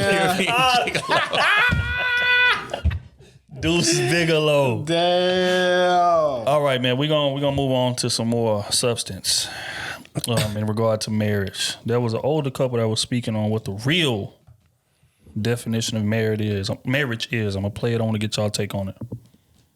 So when we first got married, I told her, I said, hey, if you get mad at me or we get upset, and you don't want me sleeping in the bed with you because you're mad, I'll sleep on the sofa, I'll go in the next room. You ain't going to your mom's, and I'm not running to my mom's. We ain't running and telling them nothing that's happening in here, because this is between you and me. So, and I really believe that real strongly. I think the whole concept of love, commitment, and marriage is not in its proper place today. Because I think a lot of females feel like love is butterflies in your stomach and looking perfect all the time, and he's smelling good, and he treating you like royalty all the time. That's not reality. But a lot of women and men, I think, and you can correct me if I'm wrong, go into relationships with the wrong idea about what it comes with. Okay, and here's the thing that's different for us too. It's not just a feeling when you love somebody. It's a decision that you've chosen this person and you're going to be committed to this person, and that there are going to be tests, trials, struggles. You're not going to always agree on the same thing. But today it just seems like the mind said, okay, this ain't working no more, I'm out. See, this is the thing. The problem I think with relationships today is people are too selfish. It's all about them. So I get ready to leave the house, he's got my glasses sitting on my purse. You see what I'm saying? He knew me and cared enough about what I needed, my shortcomings, because I am very forgetful, so he gets ahead of that. And he said, she ain't gonna wear these glasses, let me put them on her purse. She gotta take her purse with her. Those things are worth gold. And that's why 49 years later, technically 51 years later, you can say this is somebody that is a keeper for life. And that's how I sincerely feel. Oh, thank you, girl. Oh, you knew that. You knew that.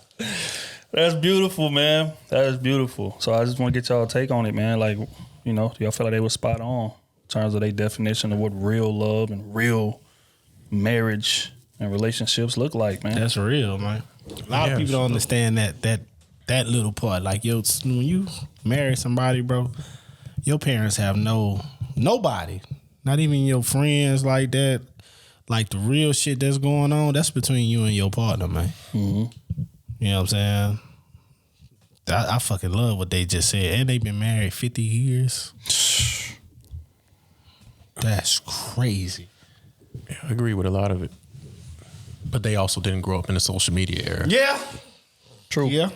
So a lot of shit can be held from behind doors. A lot of things nowadays can't be hidden. A lot of temptation out there, and people say you gotta go through trials and tribulations and whatever. How much are you willing to give up to keep that relationship? And what I mean by that, how many times are you gonna let somebody step out on you? How many times are you gonna let somebody do things that are out of your moral compass? You know what I'm saying? Like, people say you gotta. Man, me personally, I guess I could say I'm selfish, but if you go out and cheat on me, that's a done deal. Or if you go out and cheat on your wife, that's a done deal. She should leave. Me personally, that's how I feel. And if I went on and did what I did, hey, if I do that, you should leave me, because I'm gonna do it again. Because I feel like I have no respect for you, personally.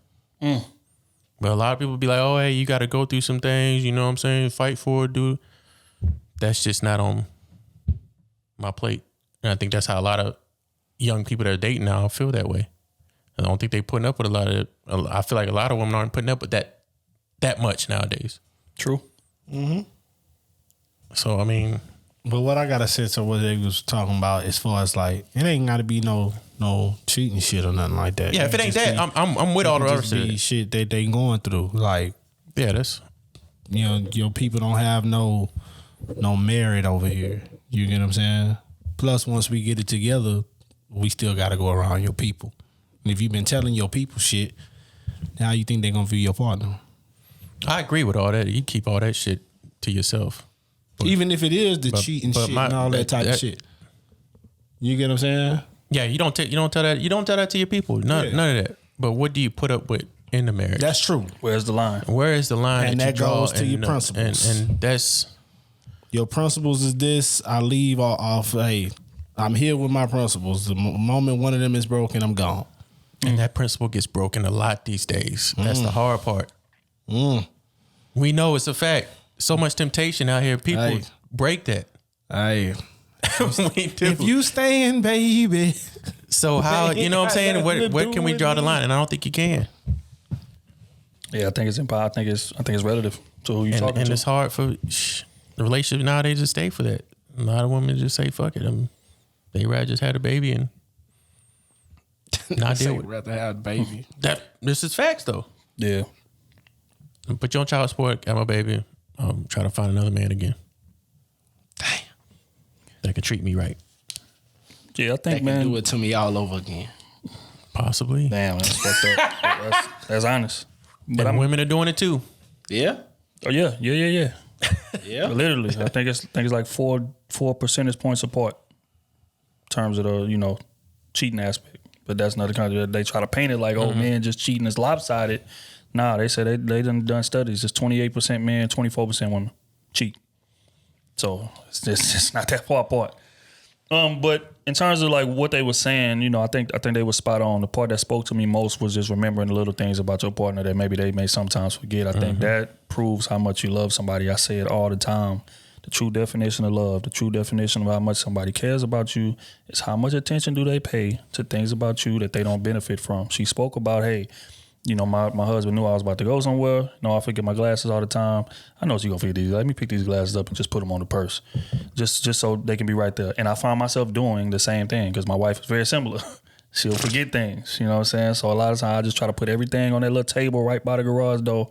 So that way when she walk out the door, they ain't even a thought. Just boom, there it is. Pick it up, put it in the purse and keep it pushing.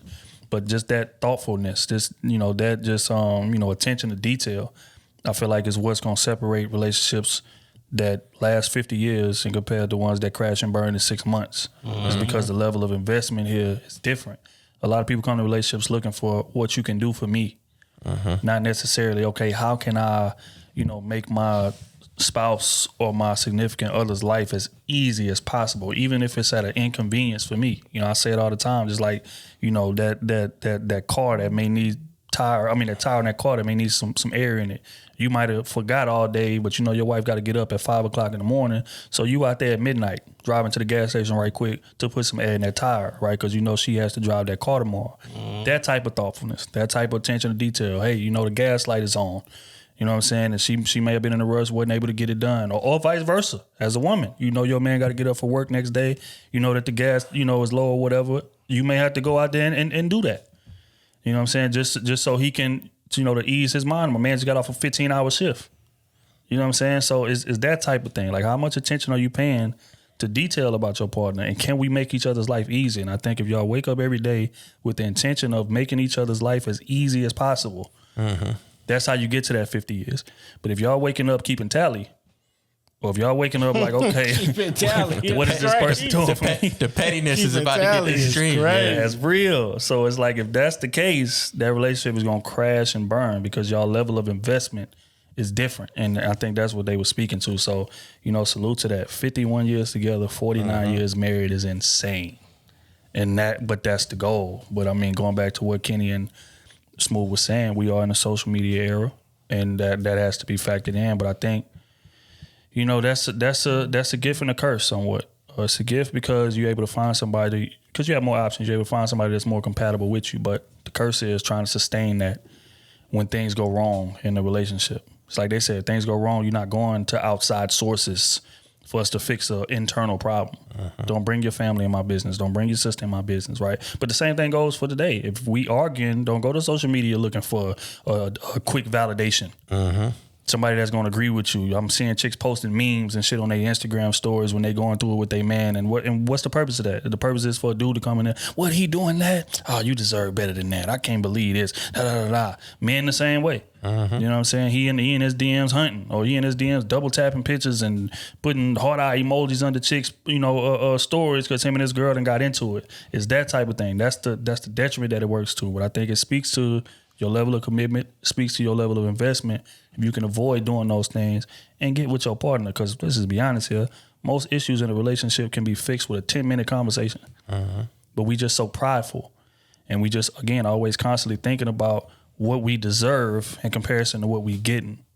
And fact is that our partner more times than not are not that familiar with what we feel like we deserve because we don't communicate it. So now she's left to try to guess, or he's left to try to guess. And he constantly falling short, and instead of communicating, hey, this is what I feel like I deserve, you decide to go get it from outside sources, and then the relationship crash and burn. So I don't know. I mean, you know, it's possible, man, but you gotta want it.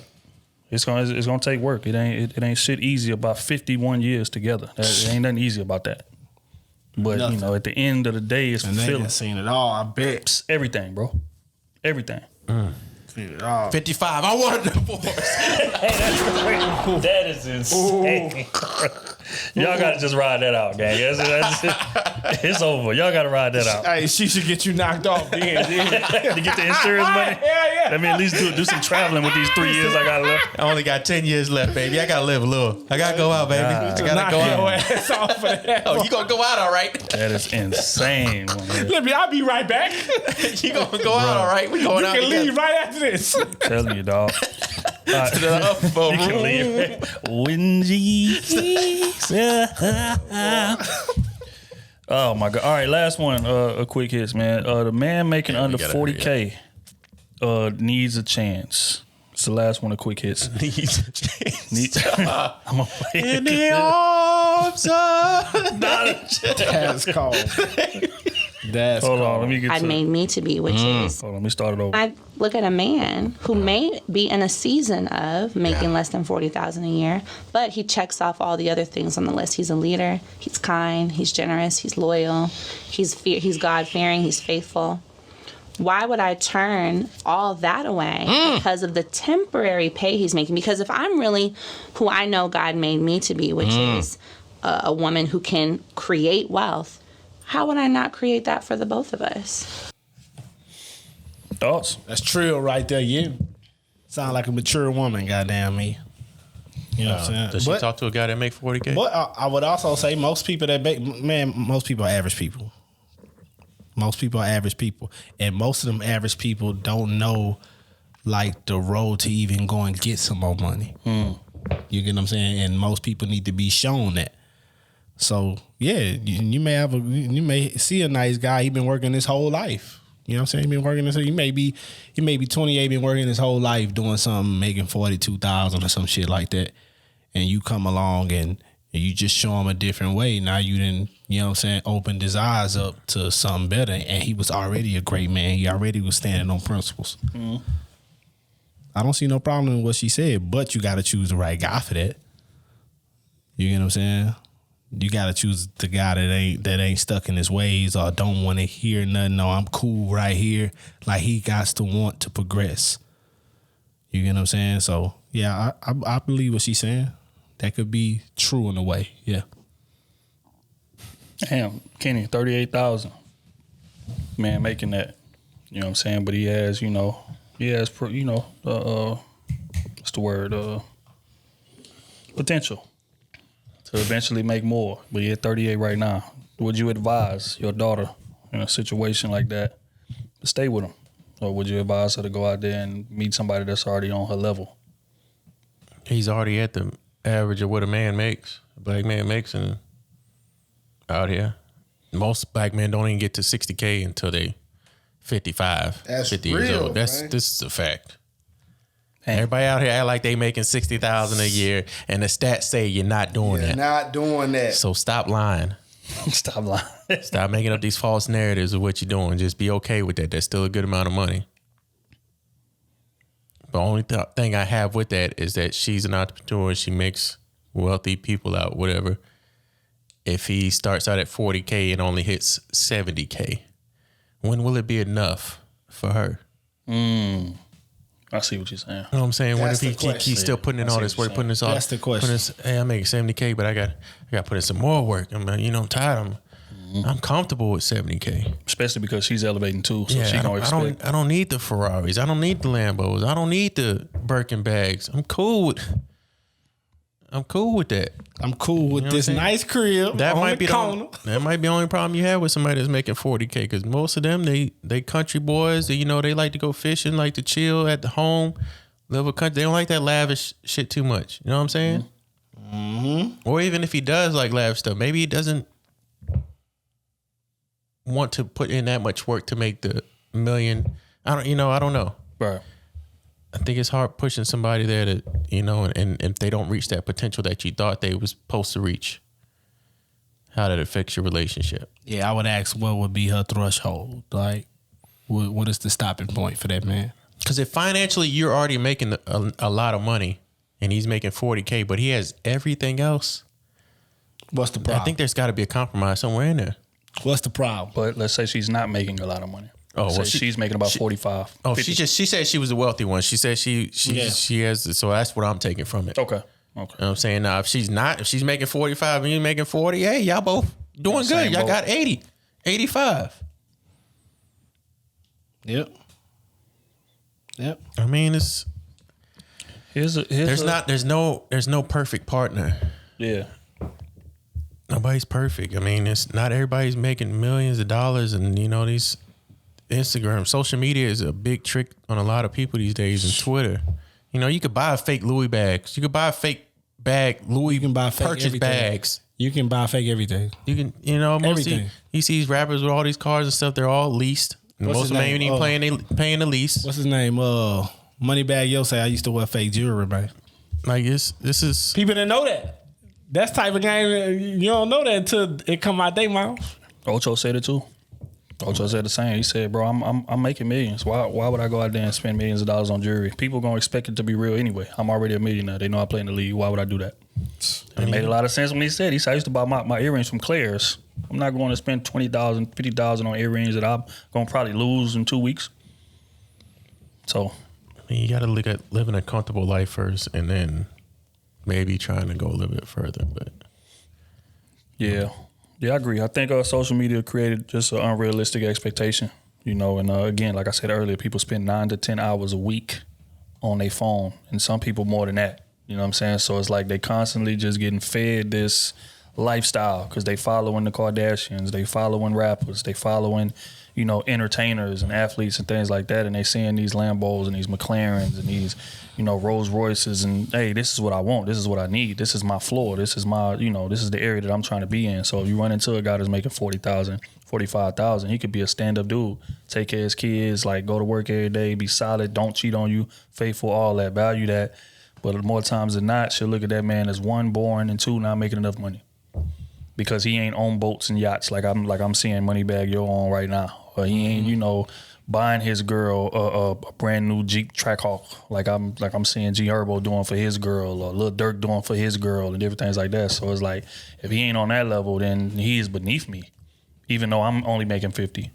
Or I'm only making 45. Not even that. You know what I'm saying? So I'm making the same amount as him. Right. And I'm looking at myself like I'm above pay your him. rent the next week. Come on now. Right. But that's why a lot of those women. Right. Really though, like when you really sit back and think about it, but that's the mindset of a lot of women, bro. Like and men too. I told you the other day. Remember when we was eating at Mexican restaurant that I get trapped on Instagram sometimes. Like I don't even feel like I'm doing good enough. Right. I know I make a good amount of money, but I feel less of making money because you start looking at all these millionaire Instagram pages and they showing these yachts and Lambos and McLarens and things I want.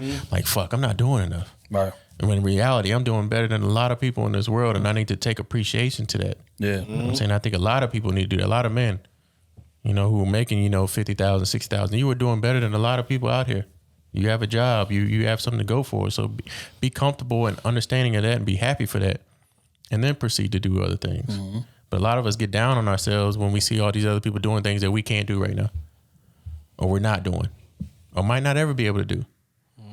Harsh truth. Yeah. But in reality, you still doing good. You living, you breathing. You got a house. You got a place to live. You got a car. It's not a Lambo, but it's a car. You can drive from A to B. People need to live in and out sometimes.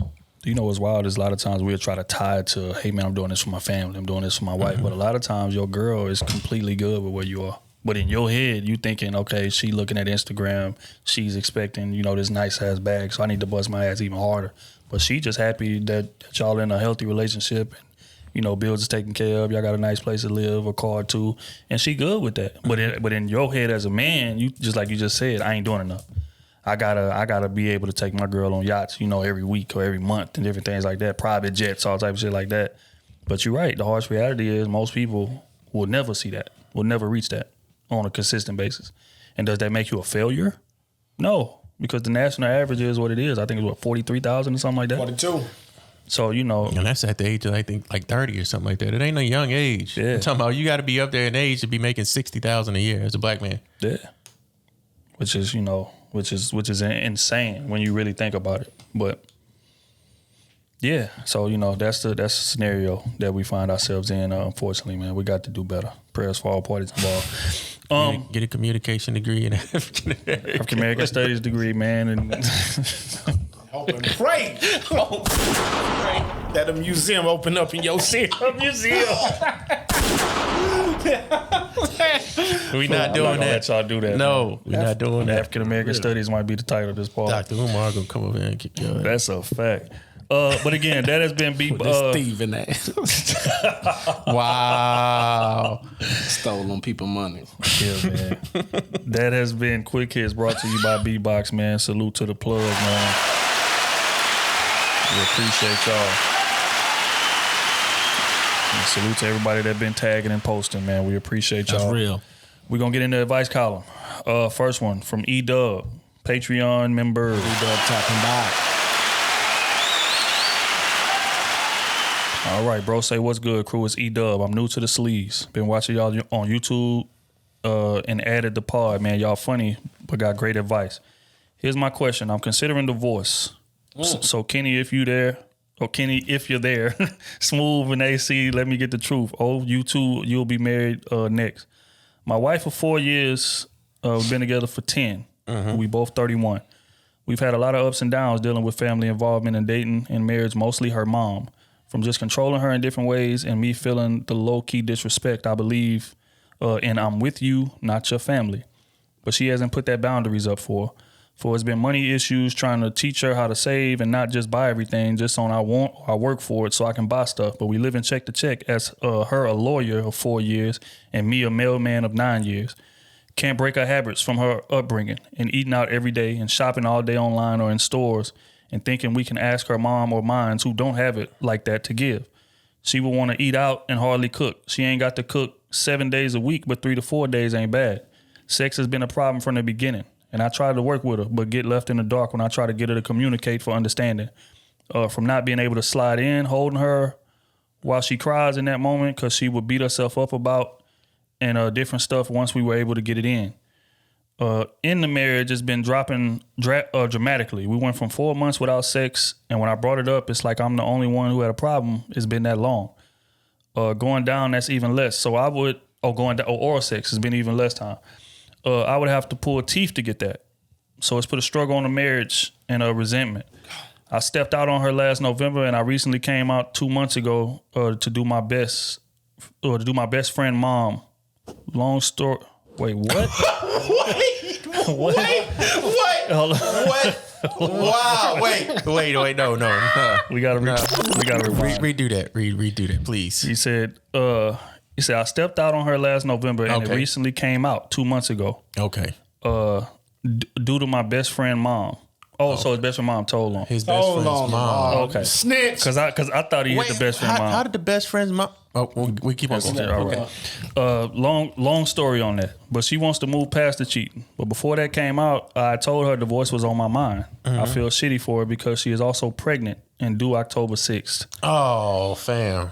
I'm happy about my daughter coming, but I haven't been able to enjoy her pregnancy, touch on her stomach, and talk to my daughter because of our issues.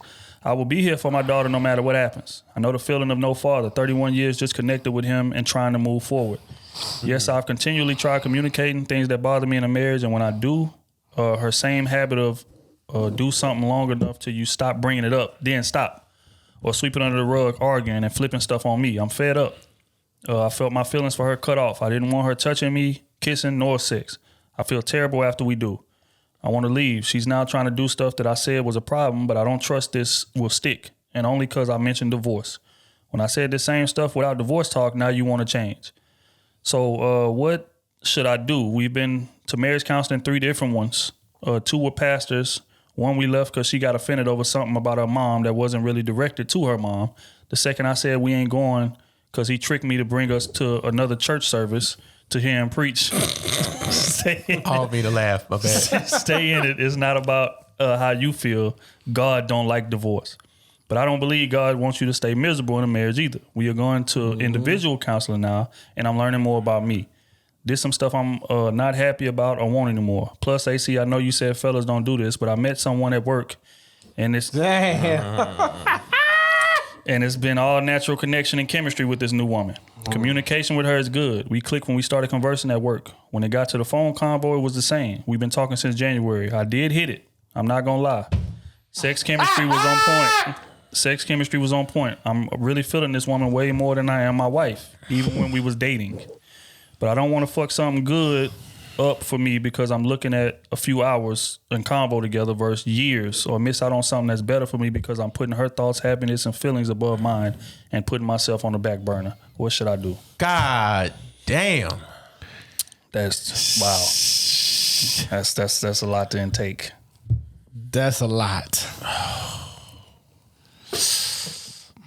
Okay, so just in summary, you know, you've been with her for 10 years. Yep. Married for 4. Married for 4 years.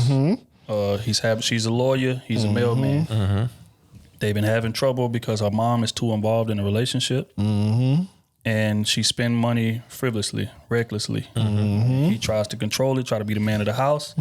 She tells him, I'm going to spend what I want to spend because I work for it. And not only that, her mom co-signs her behavior. So it's hard to get her to change. So that's one problem. Sex is another problem. He feels like there's no chemistry there. And he can't even get it enough to even develop chemistry going forward. He said, but he did say, I've been getting it lately because he mentioned divorce. Because he mentioned divorce, and he said he feels terrible after every session because he ain't really feeling her like that no more. Yes. And he done cheated twice. Because he got somebody else in the picture. That's why he ain't feeling it no more. But let's keep on going. One time was in November, and he said his best friend mom snitched on him. It was somewhere around the leak. It fell out. He found out about it. The woman wanted to keep progressing, wanted to keep moving forward, and now he got a new chick at the job. That he had sex with in January? He had sex with in January. When his wife got pregnant, obviously. Yeah. Because she's doing October, so. Yep, he carried a 1, 2, 3, 4. Somewhere in that. Yeah, that's about close. So, what should he do? He wants to get a divorce. He's made it apparent he wants to get a divorce. She doesn't. Look, man. What should he do? Obviously you staying. You staying right now. So you got some feelings for your wife. You know what I'm saying? Well, you got a lot of feelings for your wife. Plus, you understand it ain't just y'all two now. It's about to be 3 of y'all. You know what I'm saying? Now, if I was in your position and you wanted to stay, let's say you wanted to stay, I would have this talk with her about everything. Your mom being in the picture, that gotta go immediately today. And if that one thing don't change today, I would divorce her the next day. You get what I'm saying? Secondly, the sex. You know what I'm saying? I understand she pregnant and all that type of shit there. Hell, you cheated twice, bro. I would have some. Hey, I would have some grace for her in that because she's pregnant, she's due October something. You know what I'm saying? Postpartum and all that type of shit there. Look, we can get that back on track in November. From November on out, you know what I'm saying? I need to leave 3 times a week. Or I'm gone. It ain't no discussion. If I gotta bring these things up again, I'm gone. And I ain't even gonna bring it up to you. I'm gonna bring papers to you. You get what I'm saying? Like, it need to be those type of conversations, not when we get done arguing with this, a month later, you gonna give me what I want right now, and a month later I gotta talk. No. After this conversation here, these are my principles. This is what I'm standing on. If I gotta even think about bringing this back up again, I will not talk to you about this. I will bring papers to you. You need to bring that. You need to make that, because obviously she love you. You know what I'm saying? Obviously she wants to be there. She just, you let so much go, bro. You let so much go, so she knows she can do whatever. You know what I'm saying? And the money thing, I understand what you're saying about the money. Me personally, I'm on some, long as the bills paid, do what the fuck you want to do with your money. If you want to make your account go to zero all the time, hey, long as them bills you got to pay ain't missed, I ain't tripping. Soon as one of them missed, and you know what I'm saying, then I got to go. You know what I'm saying? Because you making money too. You know what I'm saying? I hope y'all ain't got no joint account because she don't know how to handle herself yet. You get what I'm saying? But the biggest problem y'all having for real, I can tell you right now, it's the one you don't see. You kind of see it, but you don't see it. It's her mom's. Her mom's is all over her ear. Her mom's is all over.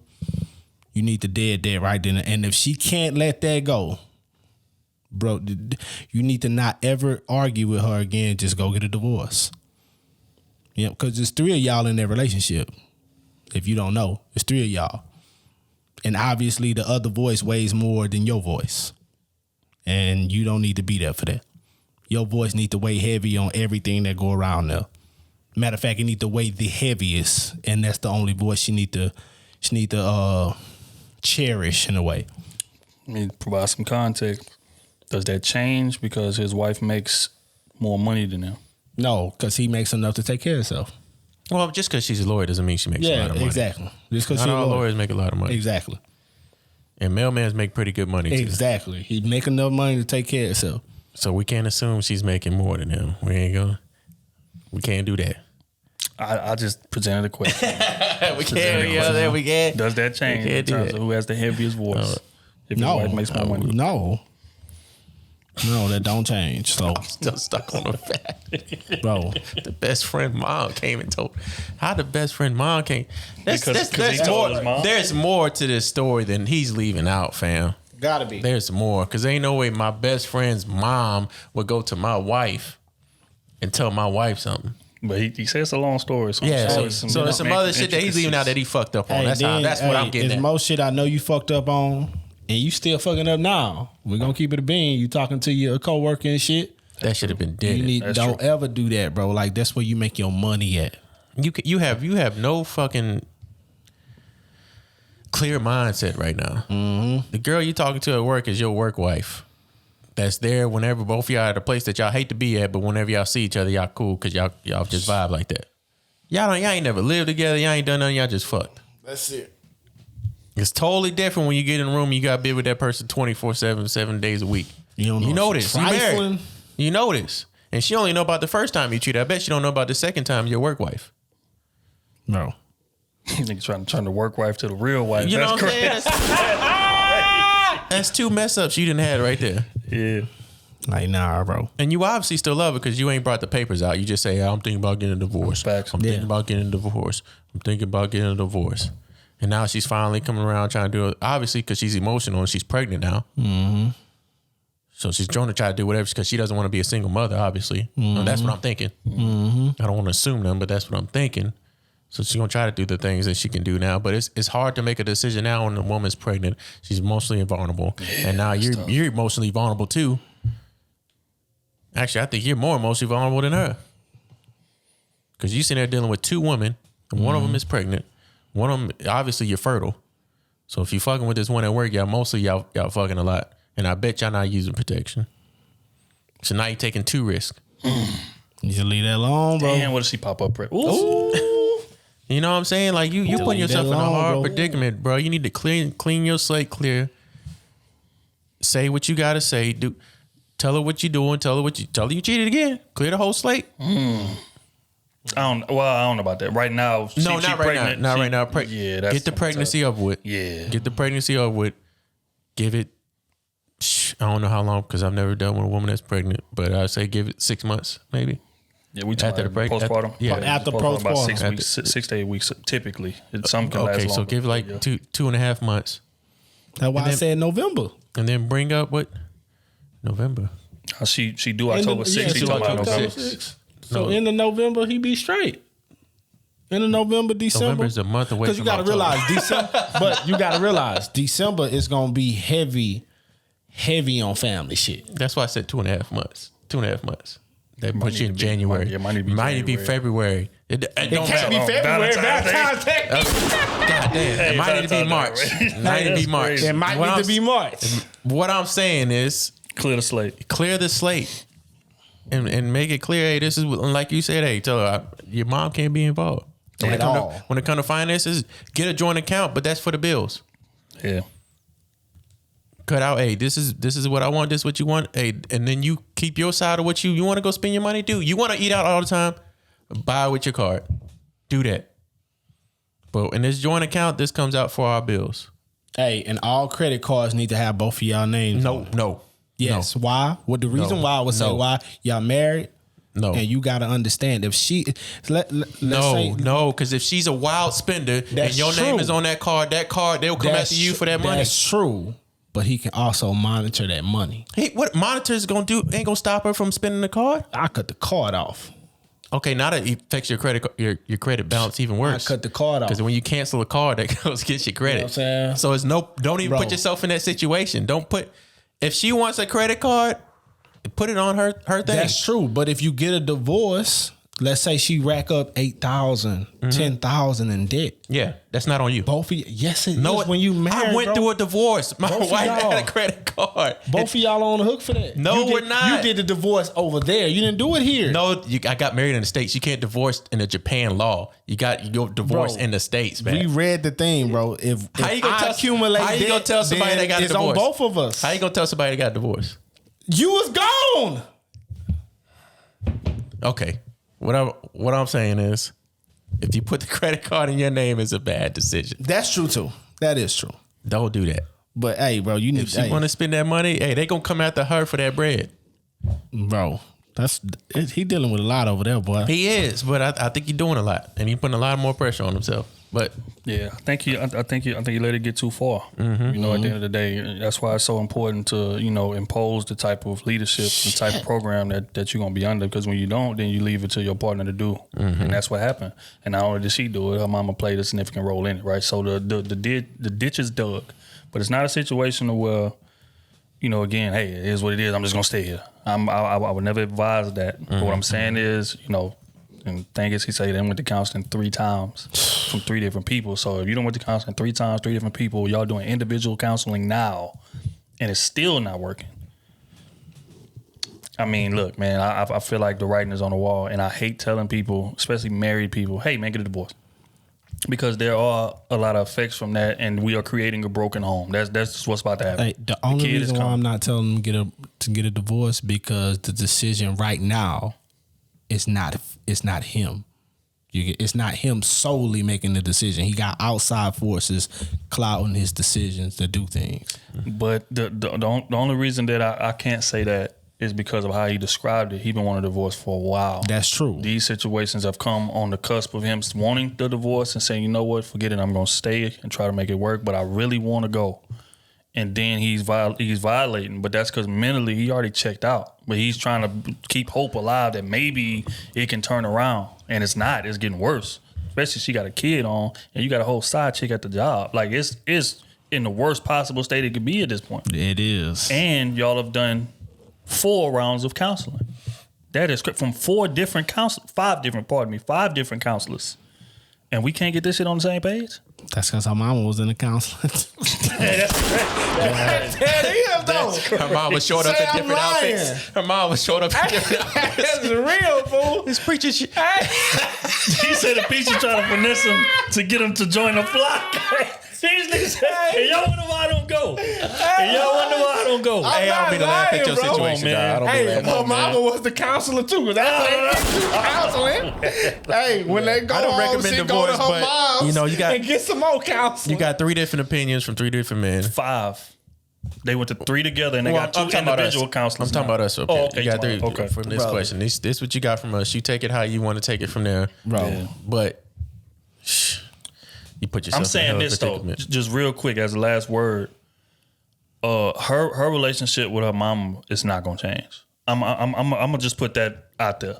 Like you can talk to her about it or whatever, but she's not getting rid of her mom. It's not gonna happen, right? I feel like if it's been this long, and I'm sure you've communicated it in at least a few different ways. Hey, your mama is impeding our progress, right? But the relationship that certain women have with their moms, it's not gonna change. So it's a situation where she's gonna expect you to adapt, and because you don't want to adapt, then that's gonna constantly cause friction. So I would just say this: don't expect for you to have that conversation with her for the 10th time. If I say, you know what, mama, you're gonna have to distance yourself. I don't want you in my business. It's not gonna happen, right? So it's a situation where either you want to deal with that or you don't. Hey, I don't know. I need to hear the whole story, man. Hey, how the best friend mom tell him? Yeah. Fam, that's a big part of this, bro. You got to write back and tell us that, bro.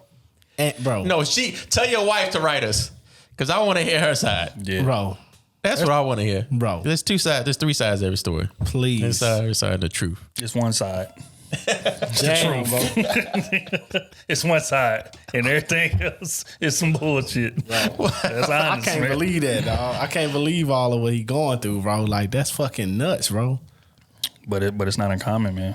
Stop fucking the side chick. That's how I tell you. Yeah, I agree. I agree. Wrap that up. But all right, man, we're gonna move on to the next one, man. He said, "No, wrap it up." It ain't me, it's the condom. I ain't even catch that. It ain't me, it's the condom. I ain't even catch that. I'm just there. All right. Next one. She wants to remain anonymous. Okay, Sherry. So, Patreon member. So I got to cut the applause a little short because you want to remain anonymous.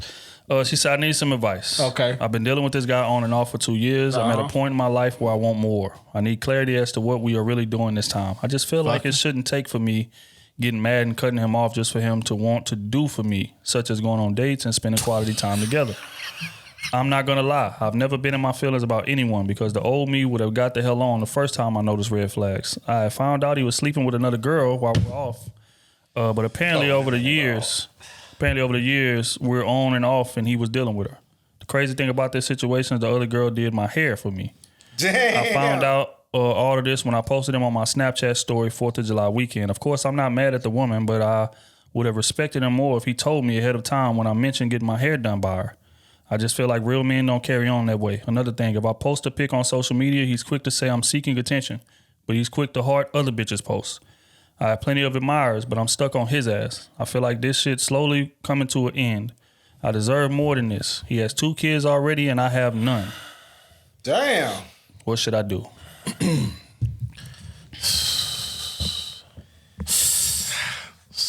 Been getting finessed. That's the game. She been getting finessed. Then it's your hairdresser. Damn. So y'all both get dick down same week and you getting your hair done that Saturday. Damn. And she trying to plan around you to get some more thing. And man, this is a cold game out here, boy. Need you to meet me at the shop at 3. but she don't show up till 3:45. That is insane. Traffic was bad. Traffic. Come on, man. Nah, I'm joking with you. That's crazy. That's crazy. Yeah, if you ask me, you need to leave that situation. If you were my daughter, I'd tell you leave that situation. No point in being in that situation. Mm-hmm. Yeah. 2 or 3 years? You can't even post a man on your social media? Bro. You got to post him on Snapchat. Obviously, everybody knows this place where you try to get sneaky with it.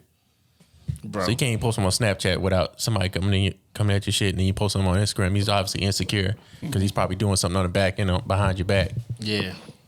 You should have been Leave gone, that situation, baby. man. Should have Leave it been alone. gone. I'm sorry. Come on, man. Yeah, I agree. I think just the utter disrespect all the way around is no. Like, it's one thing to cheat, which is disrespectful in itself, right? But to cheat with somebody that do your hair every week is just That's come on, gang. crazy. She said he didn't cheat. He was dealing with her off and on. Off whenever they was off and being boyfriend and girlfriend. He was laying with So her. he was breaking up with the other one and talking to her. Then when they broke up, he went back to her. Yeah, he was. So he cheated and conveniently tied it to the fact that he just got we was off at the time. But Hey, he was bro. hitting before they was off. Let's just keep a spade a spade. Bro. Call a spade a spade. No, it's a club. And we all in this party together. We all in this party. So DJ spin that record.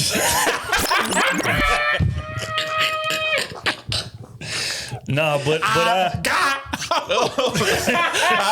hoes in different hair salons. Oh, come on, man. Nah, but hey, we don't mean to shit. laugh at you. I swear we I don't. do. Hair appointment. Hey, That's title of this pod. But You knew you fucked up. I seen the red flags. If you seen the red flags, why are you still there? Hey, You ain't colorblind. what you doing now, like this right here makes women bitter, bro. When you should have left. You should have, the moment he was giving you these red flags, you should have just been like, let me cut my ties, let me get up out of here. Now look where you at. You all in your feelings. You all in your feelings, right? And then on top of that, subconsciously, the next man you deal with, you're going to be putting this all on him. You get what I'm saying? When you could have saved yourself from all this shit and stood on your principles and been like, hey, I'm not dealing with this shit. You know what I'm saying? You would have saved yourself from him fucking your hairdresser. You know what I'm saying? You not being able to post a nigga, being seen with the nigga, all this shit. Wasted 3 years of your life. Wasted 3 years. This man wasted. What if your daughter came back and said, "This is the situation"? Matter of fact, going on. welcome to the sleaze. Got a task for you. That boy need to pay something. He done wasted 3 years of your life already. You know what I'm saying? Hey, he got 2 kids. What he gonna pay? She ain't got no kids. Hey, so she got a prime opportunity to get the hell up out of there. Exactly. That too. Hey, do not get pregnant by this boy. Do not get pregnant. You ain't gonna see him too much, boy. You know what I'm saying? But hey, he need to pay something. I don't know what it is he got to pay, but make him pay something, then ghost him. That's what you need to do. Yeah, I mean, I feel like from his point of view, like he know you're not going nowhere. So the disrespect is just gonna get worse and worse and worse. Again, he's hitting your hairdresser, like Keisha at the hair shop, doing your hair every day, giving you them leave-ins and braided bottoms with the box braids on top of them. Meanwhile, she texting your man. You wonder why her phone vibrating behind you? That's your man. Damn, that's crazy. She know bro. who you are. Yes. Damn. Know y'all in a relationship. Know y'all, and she's doing it anyway. And he's allowing it to happen. He's letting you go to her every day. Meanwhile, they talking behind, getting behind your back. So I feel like in situations like that, the disrespect is just at a totally new level. Mm-hmm. That compared to the fact that he's not been valuing you the way that he should. Disrespect at a fist fight level. Yeah. Real rap. You know what I'm saying? So just my advice would be to walk away from that. You lucked up. You don't have no kids.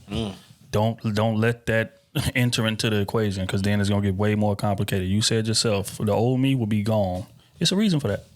Listen to your instincts and walk the hell away from that. You deserve better. Simple and plain. And on that note, man, we're gonna get on up out of here, man. Again, salute to Beatbox. First and foremost, you know what I'm saying? We appreciate the partnership for sure. Salute to Crusader Nation. Goddamn me. Make sure see y'all.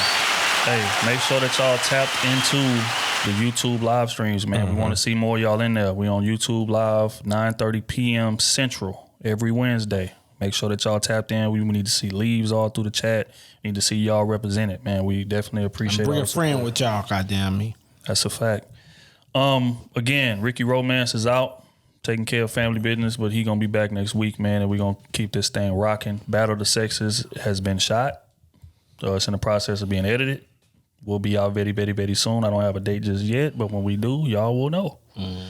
I think that's all I got, man. More merch coming soon. More content coming soon. We appreciate y'all, man. Just keep rocking with us. And, we gone.